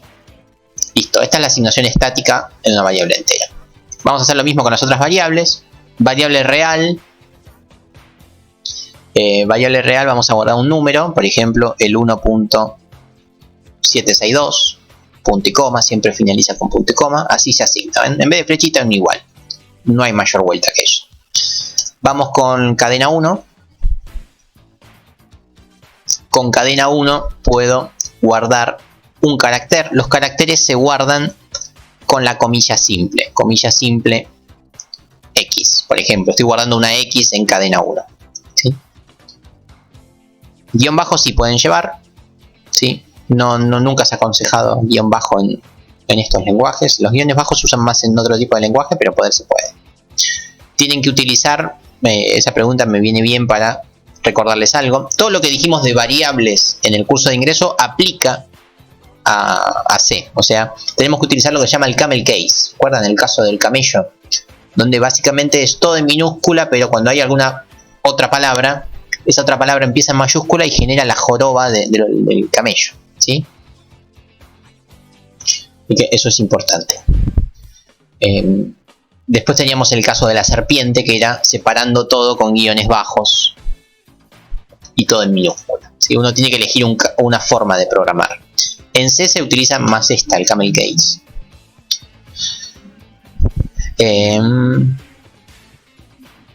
Sí, en la cadena pueden almacenar un carácter, donde los caracteres pueden ser números o pueden ser símbolos incluso. Espera, que me perdí acá. O pueden ser símbolos. Lo importante es que sea un solo carácter, o sea que ocupe una sola posición, ¿sí? La coma simple se hace con el teclado, con el botón de coma simple, que según como tengas configurado el teclado, debe ser el que está al lado del 0 o al lado del 1, según como lo tengas configurado. Bueno, esa es la forma de una cadena 1. Después tenemos la cadena 2, que son varias palabras, varios caracteres. Por ejemplo, podría ser Nico Pérez. Donde acá vemos la diferencia, que cuando es un solo carácter va con comilla simple y cuando son muchos caracteres va con comilla doble. Otra vez, esto lo vamos a profundizar en otra clase, así que ahora no le voy a dar mucha bolilla. De hecho, hay que hacer alguna cosita distinta acá para que funcione bien esto. ¿Ven? Acá me tira error si lo dejo simplemente así. Así que esto lo vamos a ignorar por hoy. Solamente por hoy. Cuando lo veamos lo hago. Vamos a hacer la asignación. La asignación la voy a hacer acá rápidamente, porque esto se hace en realidad de otra forma. Simplemente lo mostré para que vean cómo es, ¿sí? En cadena 1 guardo el 1, en cadena 2 guardo Nico Pérez, ¿sí? Asignación estática. Eso hay que tener un par de cuidaditos que se los voy a explicar en la próxima clase. Simplemente ahora sepan que se puede definir y declarar también en la misma línea, ¿sí? Eso también se podía hacer en PCI, en pseudocódigo. Bueno, ya sabemos asignar variables de forma estática. ¿Qué les parece que podemos hacer con las variables? O sea, ¿qué era lo siguiente que hacíamos con las variables? Ya tenemos las variables cargadas, qué bueno. ¿Qué podemos hacer?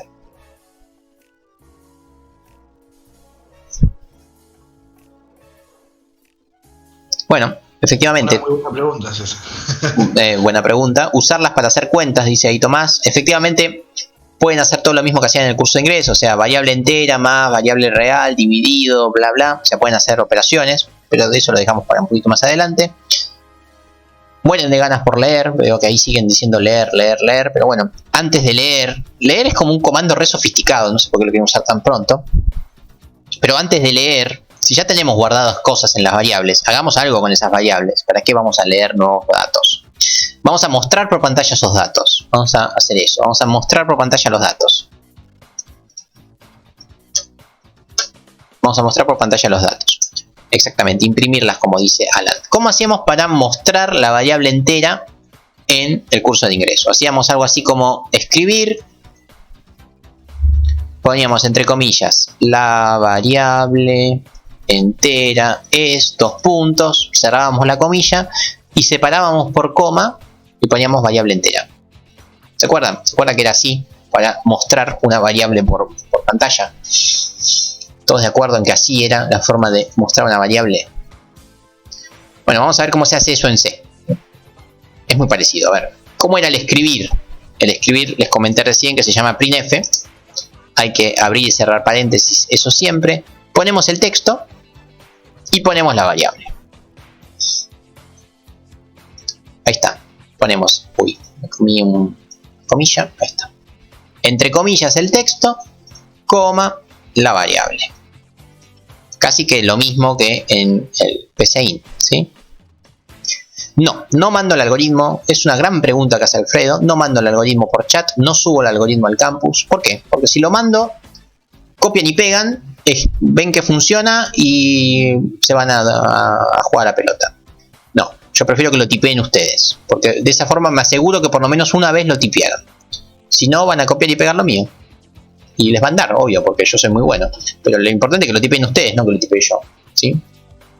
Así que, importante. ¿Sí?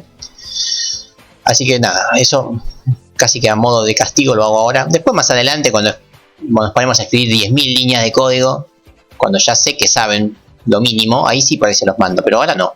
Ahora que están aprendiendo, prefiero que tipen todo de cero ustedes y se topen con los errores. Hay cosas que yo las hago re fluidas, pero que ustedes no las van a hacer fluidas. O sea, ustedes, acá yo puse una comilla y la cerré. No me acuerdo si lo dije de forma verbal, que hay que abrir y cerrar comillas, pero ustedes se van a olvidar seguramente la primera vez de las comillas, les va a tirar error, ahí van a aprender. El punto y coma yo lo pongo de forma natural, porque me acuerdo, lo dije la primera vez que va con punto y coma, pero después no lo dije nunca más. Se van a olvidar los puntos y coma, así que prefiero que lo tipen y que ustedes se topen con esos problemas. Porque yo me olvido de reproducir todos esos problemas. Acá va una coma entre el texto y la variable. Eso era igual en el PCInt, pero nada, es como que pasa desapercibido cuando yo lo hago. Pero hay que hacerlo, ¿sí? Bien, entonces si lo miran con cariño es casi igual que PCInt. Pero la verdad es que si lo ejecutan así, todo muy lindo, les va a decir lo siguiente. Les va a decir, che, esto está todo bien, no pasa nada. Pero cuando lo ejecuten, van a ver que les va a mostrar cualquier cosa. Vamos a verlo, acá está. Me dice, la variable entera es 2 puntos y no me muestra nada. Horrible, no funciona, o sea, no es exactamente igual a como es en PCInt. Acá dejé un renglón, simplemente para que quede más prolijo. Voy a dejar 2 renglones, de hecho. No funciona exactamente igual a como es en PCInt, y este es el gran cambio que hay en C. En C hay que decir, ¿en qué posición querés que muestre la variable? O sea, a mí me gustaría que muestre la variable acá. Y hay que decirle qué variable, de qué tipo va a ser la variable. En nuestro caso, la variable va a ser entera. Entonces hay que poner lo que se llaman las máscaras. Atención a esto. En el print de C, tienen que decir qué tipo de dato van a mostrar y dónde lo quieren mostrar. Eso se hace con porcentaje y máscara. La máscara de los números enteros es D. O sea, acá estoy diciendo, che, en esta posición quiero que pongas un entero. ¿Y de dónde saco ese entero? Lo saco de acá. Así que con el primer ejemplo no lo van a entender, pero ahora cuando haga el segundo por ahí sí. Entonces ahora vamos a ver que efectivamente esto funciona. Acá está. ¿Sí? Había dejado 2 renglones, efectivamente hay 2 renglones que se dejaron. Y acá sí me está mostrando el 3. ¿Por qué me muestra ese 3? Porque ese 3 es este porcentaje D, y ese porcentaje D lo saca de esta variable entera. Bueno, porcentaje D es la máscara para mostrar enteros. Vamos a hacer lo mismo, voy a mostrar, pero ahora voy a mostrar la variable real. La variable real es, lo voy a sacar de variable real, obviamente. Y la máscara no va a ser más D, porque D es para enteros. La máscara de los números reales es F, también para los dobles, también es F. F es la máscara de los números reales. Entonces acá estoy diciendo, che, acá mostrame un float. ¿Qué float? Este float. Es fundamental poner la máscara. Si no ponen la máscara, en C no muestran nada. Y ejecuto y van a ver que efectivamente lo logramos. Efectivamente muestra el dato. Acá lo tenemos. Muy lindo dato. Esto también medio anecdótico, pero siempre me lo preguntan en la primera clase. Profe, no me gusta que me muestre tanto 0, prefiero que me muestre solamente 2 o que me muestre solamente un número. Bueno, eso se hace adelante de la F poniendo un punto 2, por ejemplo. Punto 2 quiere decir mostrar 2 decimales. Punto 1 sería mostrar un decimal, punto 0 no mostrar ninguno, etc. Voy a dejar el punto 2 y vuelvo a ejecutar. Van a ver que muestra lo mismo, pero solamente muestra 2 decimales. Efectivamente el barra n es para dejar un renglón, no la máscara. Dejo renglón para que no me quede todo compacto y ustedes lo vean mejor. Por eso acá hay 2 renglones que dejé, ¿sí? Estos 2 renglones que dejé son estos 2 renglones que se ven acá. Y encima hay un renglón extra del print anterior, ¿sí? Dejé un renglón y ahora dejo 2 renglones más. Por eso dejé 3 renglones. Para que ustedes lo vean mejor, solamente por eso. Para que no quede todo comprimido. Listo, ya sabemos mostrar variables enteras. Ahora vamos a mostrar variables del tipo cadena. Vamos a mostrar la variable cadena. Se llama cadena 1, creo, si no me falla la memoria. Cadena 1. La cadena 1 era la que era una sola letra, ¿sí? O vamos a ponerle una X. ¿Sí? Cadena 1 era solamente una letra. La máscara para las cadenas es C. ¿Sí? Cuando uno quiere mostrar una cadena pone C. Ejecutamos y vamos a ver que efectivamente funciona.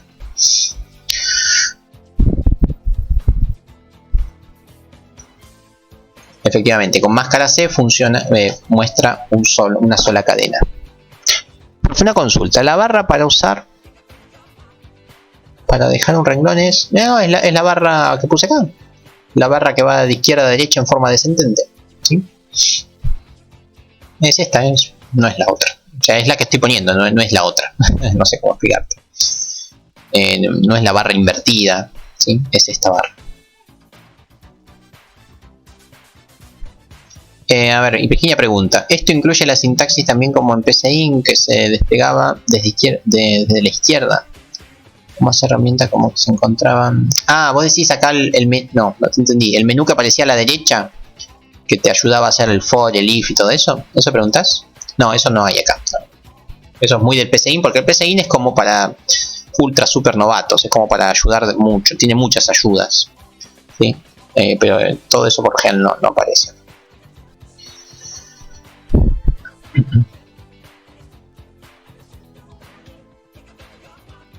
Bien, ya sabemos mostrar cadenas. Ahora vamos a mostrar la cadena 2, que era mi nombre, si no me falla la memoria. Vamos a mostrar la cadena 2. ¿Cómo se hace? Bueno, se hace igual, ¿no? Mostramos variable cadena 1 y ahora variable cadena 2, donde lo único que cambia es la máscara. Cuando es una sola letra, la máscara es C. Cuando son muchas letras, la máscara es S. Y estas son todas las máscaras que tienen que saber. D para enteros, F para reales, C para cadena, S para colección de cadenas, o sea, para muchas cadenas. O sea, para lo que se llaman los strings. O sea, para una palabra va la S, para una letra va la C, cadena. Y bueno, y acá lo tenemos. Ya sabemos mostrar variables con el print. Siguiente pregunta que seguramente me van a hacer. ¿Y puedo mostrar más de una variable en un solo print? Y la respuesta es correcto, claro que se puede. Y vamos a ver cómo es la escritura. Vamos a hacer un print donde voy a mostrar todas las variables juntas ahora. ¿Por qué? Porque sí, porque se me ocurrió a mí. Dejo un renglón y voy a empezar a mostrar todas las variables. O sea, voy a mostrar vamos con barra n. Esta barra n. Voy a mostrar acá. ¿Cuántas eran? 4 variables. Y acá, voy a mostrar acá las variables. ¿Cómo hago? A ver. De la siguiente forma. Yo, por ejemplo, puedo decir, bueno, acá me gustaría que me muestres el flotante. O sea, acá va a estar el real. Acá quiero que me muestres la cadena. Estoy inventando el orden, obviamente. Acá me gustaría que me muestres el entero. Y al final, me haría muy feliz que muestres lo que se llama un string. ¿Sí? Entonces, acá definí el orden en el que quiero que aparezcan las cosas. Ahora, separado por coma, lo que voy a hacer es decir de dónde va a sacar este flotante. ¿De dónde saca este flotante, este float? Bueno, lo saca de variable real. ¿De dónde voy a sacar el char? Lo va a sacar de cadena 1. ¿De dónde voy a sacar el entero? Bueno, lo voy a sacar de variable entera. ¿Y de dónde voy a sacar el string? Lo voy a sacar de cadena 2. Entonces, acá vemos, yo creo que cuando uno ve esto, recién ahí entiende cómo funciona el print. Voy a sacar un poquito de zoom para que vean todo el código. Después le vuelvo a agregar zoom. Que uno dice en dónde quieren que aparezcan las variables y de qué tipo son. Y después pone las variables. Es importante que pongan las variables en el mismo orden que pusieron las máscaras. Si pusieron float, cadena, entero y string, acá también tiene que decir float, cadena, entero y string. Tienen que respetar el mismo orden. ¿Sí? ¿Cómo hizo para poner 2 variables y 2 comillas al mismo tiempo? No sé si entendí la pregunta. Eso te va ayudando el IDE. Cuando vos pones printf, me va ayudando. Si yo aprieto F, aprieto Enter y ya me va ayudando. Ven que lo voy a hacer más lento. Ven que acá me aparecen ayuda. Yo muevo las flechitas o uso el cursor y esto me ayuda. Comillas, ven, ya me puso 2 paréntesis. Abro comillas y cierro comillas y me pone paréntesis. Son un poquito de ayudas que me va dando justamente el IDE para agilizar la escritura, ¿sí? Pero si no las quieren usar, no las usan. Uno cuando empieza a estar canchero las empieza a usar de forma inconsciente, pero te ayudan a ir tipeando, nada más, ¿sí? De hecho, cuando escribo las variables, por ejemplo, variable Voy a escribir acá variable real. ¿Ven? Ya me apareció variable entera. Cuando yo empiezo a escribir me aparece como el predictivo del C, ¿lo vieron? Bueno, acá, ¿ven? Acá me va diciendo, che, ¿qué querés poner? ¿Variable entera o variable real? Uno aprieta la flechita y se mueve rápidamente y elige. ¿Sí? Nada, son ayudas. Bueno, listo. ¿Se entendió esto que dije lo anterior? Que el orden de las máscaras es el mismo orden en el que van las variables. Si uno cambia el orden de las cosas, va a ver que no funciona. Por ejemplo, cadena 1. Cadena 1 y acá pongo variable real. Cambié el orden. Donde iba un float puse una cadena y donde iba la cadena puse el float. Vamos a ejecutar. Y ya me empieza, ven que me empieza a tirar un montón de advertencias que antes no me tiraba. No me tira error, pero al ejecutarlo vamos a ver que va a mostrar cualquier cosa. Me está mostrando un 0, nada que ver, y acá donde iba la cadena me muestra nada. ¿Por qué? Porque invertí el orden entre las máscaras y las variables. Así que es fundamental que pongan en el mismo orden las variables que las máscaras. ¿Sí?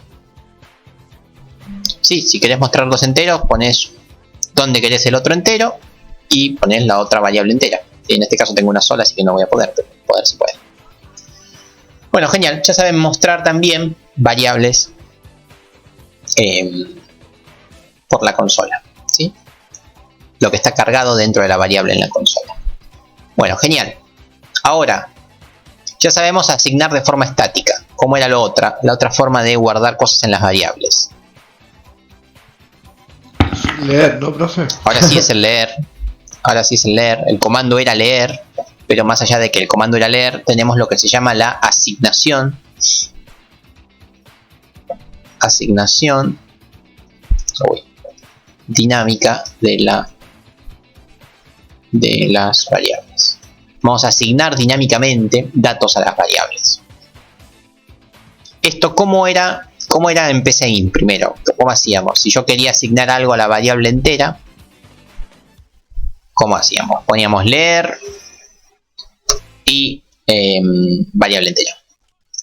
Sí, así era la sintaxis en PCInt. Leer, variable entera. Y antes de eso, ¿qué había que poner? Sí, alguien lo había dicho, varios lo dijeron ya. ¿Cómo hacían el leer en PCInt? Más allá de que se hace así, pero antes del leer siempre era fundamental que pongan algo, ¿no? Un escribir que te diga qué cosa estás por leer, ¿no? Un mensaje que diga, por favor ingrese un número entero, por favor ingrese su edad, por favor ingrese lo que sea.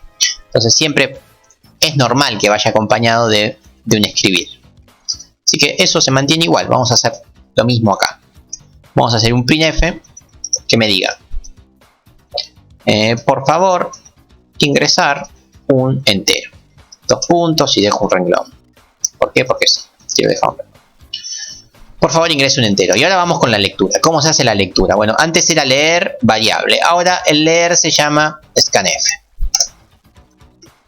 El leer se llama scanf. En vez de leer ponemos scanf. Y en vez de poner variable entera, ponemos variable entera. Eso es lo mismo, ¿no? En vez de leer variable entera, ahora es scanf variable entera. Va entre paréntesis, eso es fundamental. Termina en punto y coma, obviamente. Pero lamentablemente no es solamente así. También hay que aclarar qué tipo de dato es el que se va a leer. O sea, hay que volver a utilizar las máscaras. En este caso, como voy a leer una variable entera, entre comillas, tengo que poner primero, che, lo que vas a leer es un entero. Así se hace el scanf. Es, che, vas a leer un entero, coma, ¿dónde va a guardar el dato entero? Es más o menos la misma naturaleza que el printf. Primero tenés que avisar el tipo de dato y después lees el tipo de dato. No se puede leer más de una variable por scanf, siempre es una por cada scanf que hagan. Profe, la letra F que corresponde printf y scanf, ambos terminan en F, siempre terminan en F. ¿Por qué? Más adelante vamos a ver qué quiere decir esa F. ¿Sí? Pero todos terminan en F. Bueno, este es el leer. Y así como está tampoco funciona. El scanf además hay que ponerle un ampersand. ¿Qué es el ampersand? Es el infinito así vertical, eso que parece un 8. ¿Sí? Es el famoso i que usan varias marcas conocidas. ¿Sí? Ampersand, o sea, para hacer la lectura, entre comillas, la máscara del dato que van a leer, coma, ampersand, la variable que van a leer. No se olviden del ampersand. Bueno, esa es la sintaxis del leer. Es fea. La verdad que la sintaxis del leer es bastante fea, pero es así. O sea, el leer de ahora en más lo van a transformar en scanf. Hasta acá vamos.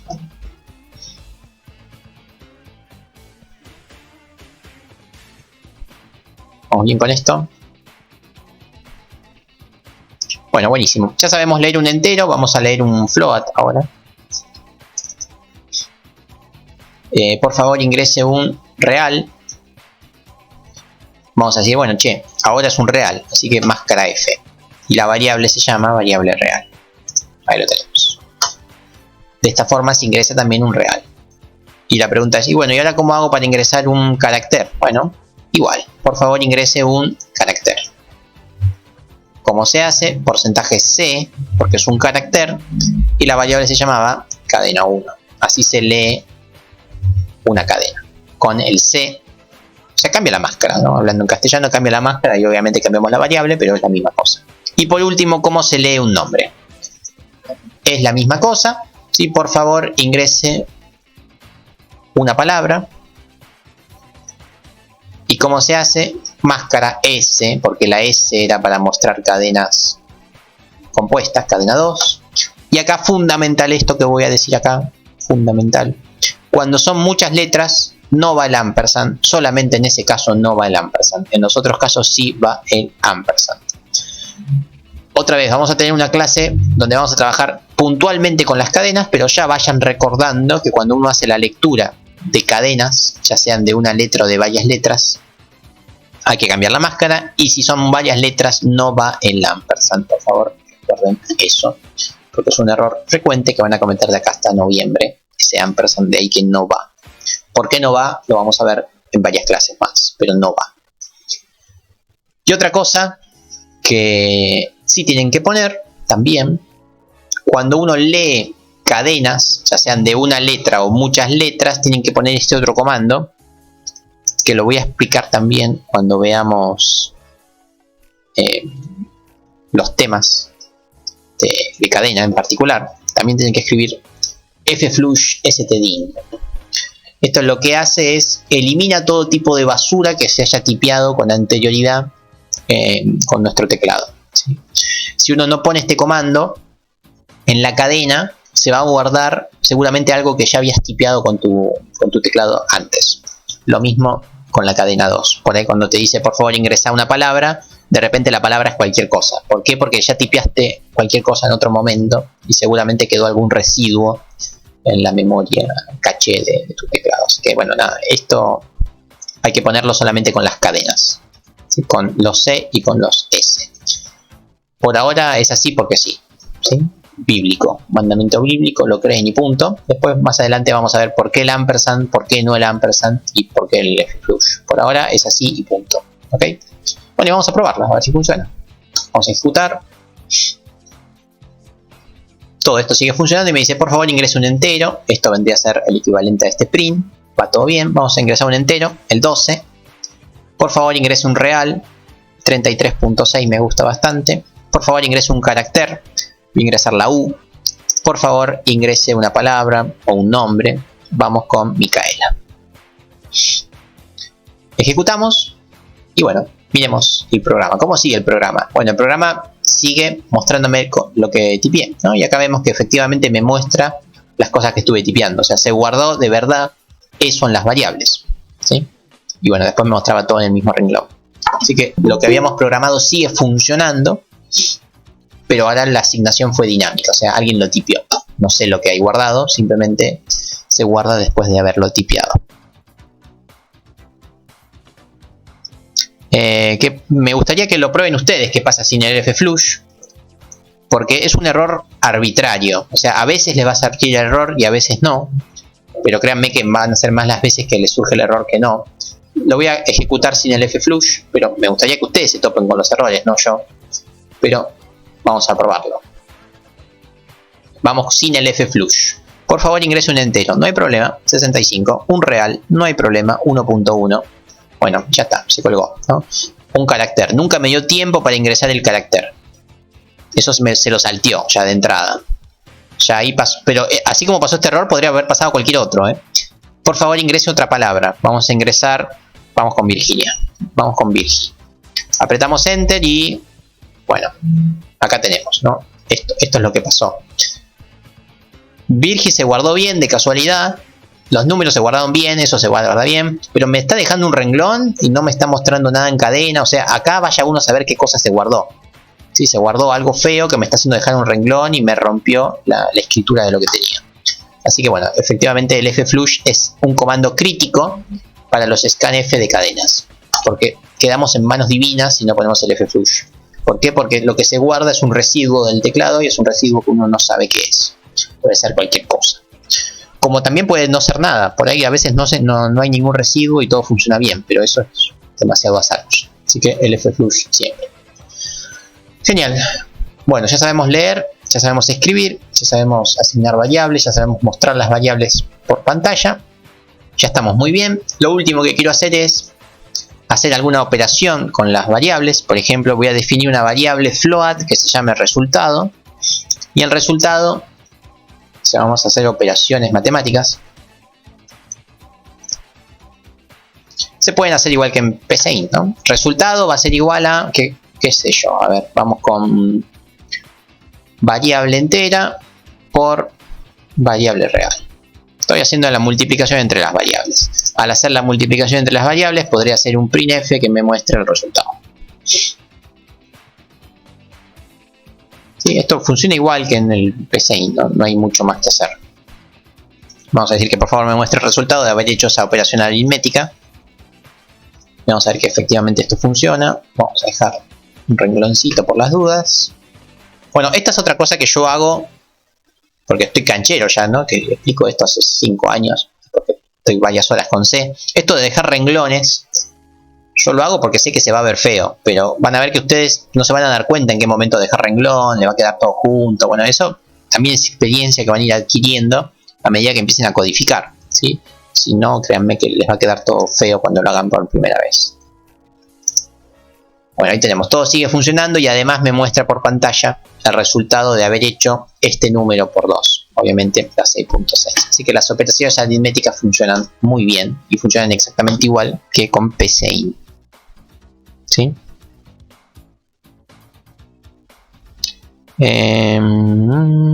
Tampoco respetó el punto 2 del fflush cuando mostró 1.1. No entendí.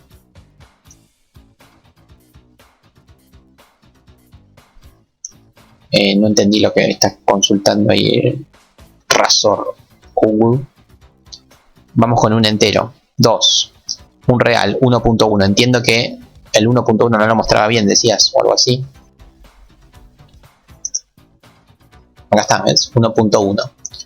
Mostró 2 decimales porque yo forcé para que muestre 2 decimales. Hay uno solo, el otro es un 0.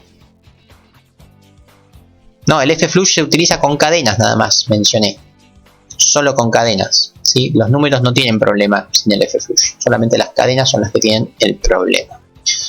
Bueno, genial, ya sabemos hacer operaciones aritméticas. Lo último que quiero hacer para ir cerrando la clase es lo siguiente. Voy a hacer un printf, o sea, un escribir, perdón. Vamos a hacer /n, se va a llamar magia 1. Y en magia 1 vamos a hacer lo siguiente. Voy a mostrar el resultado de la siguiente operación. 3 mayor que 11. ¿Qué nos daba 3 mayor que 11 cuando hacíamos esto en PCInt, en el curso de ingreso? ¿Se acuerdan? ¿Qué nos daba?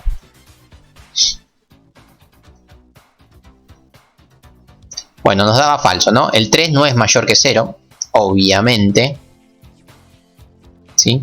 Nos va a dar falso. Bueno, vamos a ejecutar acá a ver qué da. Los falsos no existen en C. Uy, me vuelve a pedir que ingrese todo. Vamos con un entero, vamos con un float, vamos con un carácter y vamos con un nombre, todo 1. Acá lo tenemos, todo 1 y un 2. Magia 1, me da 0. ¿Por qué me da 0? Bueno, en C no existen los falsos, como en la vida que no existen los falsos.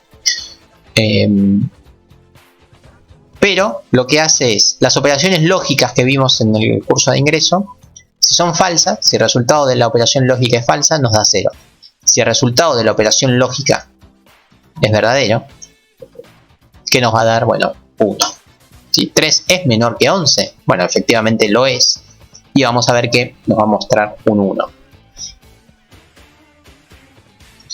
Vamos con un entero, 6, 3, 5, ahí tenemos, nos da 1. ¿Sí?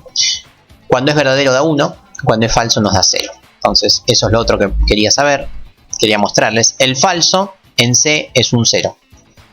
El verdadero en C no existe, pero es un 1. Las operaciones lógicas dan 1 o dan 0. El equivalente al verdadero o el falso, pero en C.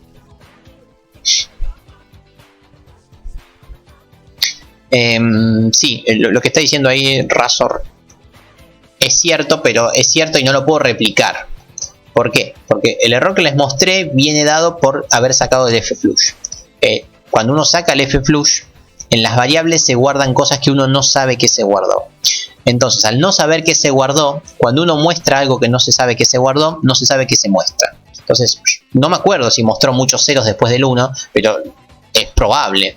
Cuando uno guarda basura en la variable, el algoritmo muestra basura. ¿Qué basura mostró? La verdad no me acuerdo, pero es probable que haya mostrado muchos ceros, o muchos ceros y algún salto de línea, o muchos ceros y algún carácter raro. Así que es probable que se haya roto todo el print y no solamente la variable que no se guardó. ¿Por qué? Porque en esa basura que se guardó sin el fflush, en esa basura por ahí había algún porcentaje, por ahí había algún barra, no barra brava, alguna barra, ¿no? Algún barra, por ahí habría símbolos, un ampersand, por ahí había un espacio. Bueno, y todas estas cosas son, como verán, son caracteres que se utilizan para cuestiones en particular. Entonces, si uno no pone el fflush, corre el riesgo que aparezca algo de esto en la carga y bueno, se rompa todo. Entonces pongan el fflush y evitamos ese tipo de problemas. Bueno, genial. Entonces ahí tenemos cómo funcionan las variables lógicas en C. Con esto terminamos la clase de hoy. Es súper introductoria. Es como el ABC de programación. Es como volver a replicar la primera clase de pseudocódigo, pero en C. En este PowerPoint tienen lo mismo que expliqué yo, con algún que otro ejemplo. ¿Sí? Acá calculan una suma y dividen por 2. Miren el PowerPoint después con cariño. Pero básicamente es lo mismo. Es un print, un scan y mostrar. ¿Sí? Y lo último que voy a mencionar. Acá tenemos el print y el scan como les mostré. Ya es lo mismo que dije yo, pero con otro ejemplo. Y bueno, acá tenemos un video de cómo se instala el Codeblox por si tienen algún problema. No creo que tengan que mirar el video, o sea, primero traten de instalar el Codeblox sin mirar el video. No van a tener problema porque es siguiente. Si tienen algún problema, miran el video. Más ejemplos explicando más o menos lo mismo y al final de todo tienen ejercicios para practicar. Hay 5 ejercicios para que practiquen lo que acabamos de ver, donde ya vieron todo lo que necesitan. Lo único que no vieron es esto de ampersand y barra vertical. No se los expliqué, ¿por qué? Por 2 motivos. Motivo 1, porque me olvidé. Motivo 2, porque es muy sencillo. El ampersand es el i o el and, y el barra es el o, que también ya lo saben del curso de ingreso. ¿Sí? Entonces, son los mismos ejercicios del curso de ingreso, solo que en vez de poner i o, ponen ampersand, esto es i, barra, esto es o. ¿Sí? El return 0 es el fin algoritmo. Todo el fin algoritmo es return 0 llave. El fin algoritmo es esto, el inicio algoritmo es esto que está acá. Son cosas que no tienen que cambiar, por ahora no tienen que cambiar, ¿sí? Fundamental. Vuelvo a mostrar el PowerPoint, tienen estos 5 ejercicios para que practiquen. Los 5 ejercicios no se entregan, no se muestran, no nada, pero tienen que hacerlos. O sea, esta materia es una materia anual donde yo explico a un ritmo muy lento. Siempre digo, no lo puedo hacer más lento, como decía alguien por ahí, que paz descanse. Explico muy lento, avanzo muy poco. Vemos muy pocas cosas cada clase, pero durante un año mantenemos ese ritmo. Siempre vemos cosas nuevas todas las clases. Y si se pierden en la clase 1, créanme que en la clase 3 no van a entender nada. Entonces, siempre que terminen la clase, después hagan los ejercicios en 1 o 2 días, háganlos y tenganlos frescos para la clase siguiente. Fundamental en esta materia, si no se pierden enseguida. Ok, así que bueno, no voy a responder más sobre estos ejercicios, así se ponen a hacerlo, ¿sí? El igual igual es comparar igualdad, ¿sí? A es igual que B, pregunta, o sea, 3 es igual a 8, eso te da true o false, ¿sí? Es con igual igual, no es con un solo igual. Si fuera con un solo igual, sería igual que la asignación. Por eso en PCIN la asignación era con flechita, para evitar poner igual igual acá, ¿sí? Pruébenlo y después lo comentamos en la clase que viene. Traten de hacer estos 5 ejercicios. Fundamental, por favor, que siempre practiquen todo lo que explicamos en esta materia, ¿sí? Fundamental. Bueno, estamos por terminar entonces la clase. Cualquier consulta que tengan, la hacen o por el campus o por el Slack. Traten de unirse al Slack y por favor traten de practicar esto poquito que hemos visto. No es mucho, pero es más que suficiente para entrar en calor la instalación de CodeBlocks y primeros pasos en C. Así que bueno, muchísimas gracias por estar en este vivo. Nos vemos la próxima semana y tienen a su disposición todo el material digital. La clase y todo el material va a estar en el campus. Un abrazo, nos vemos. Hasta pronto.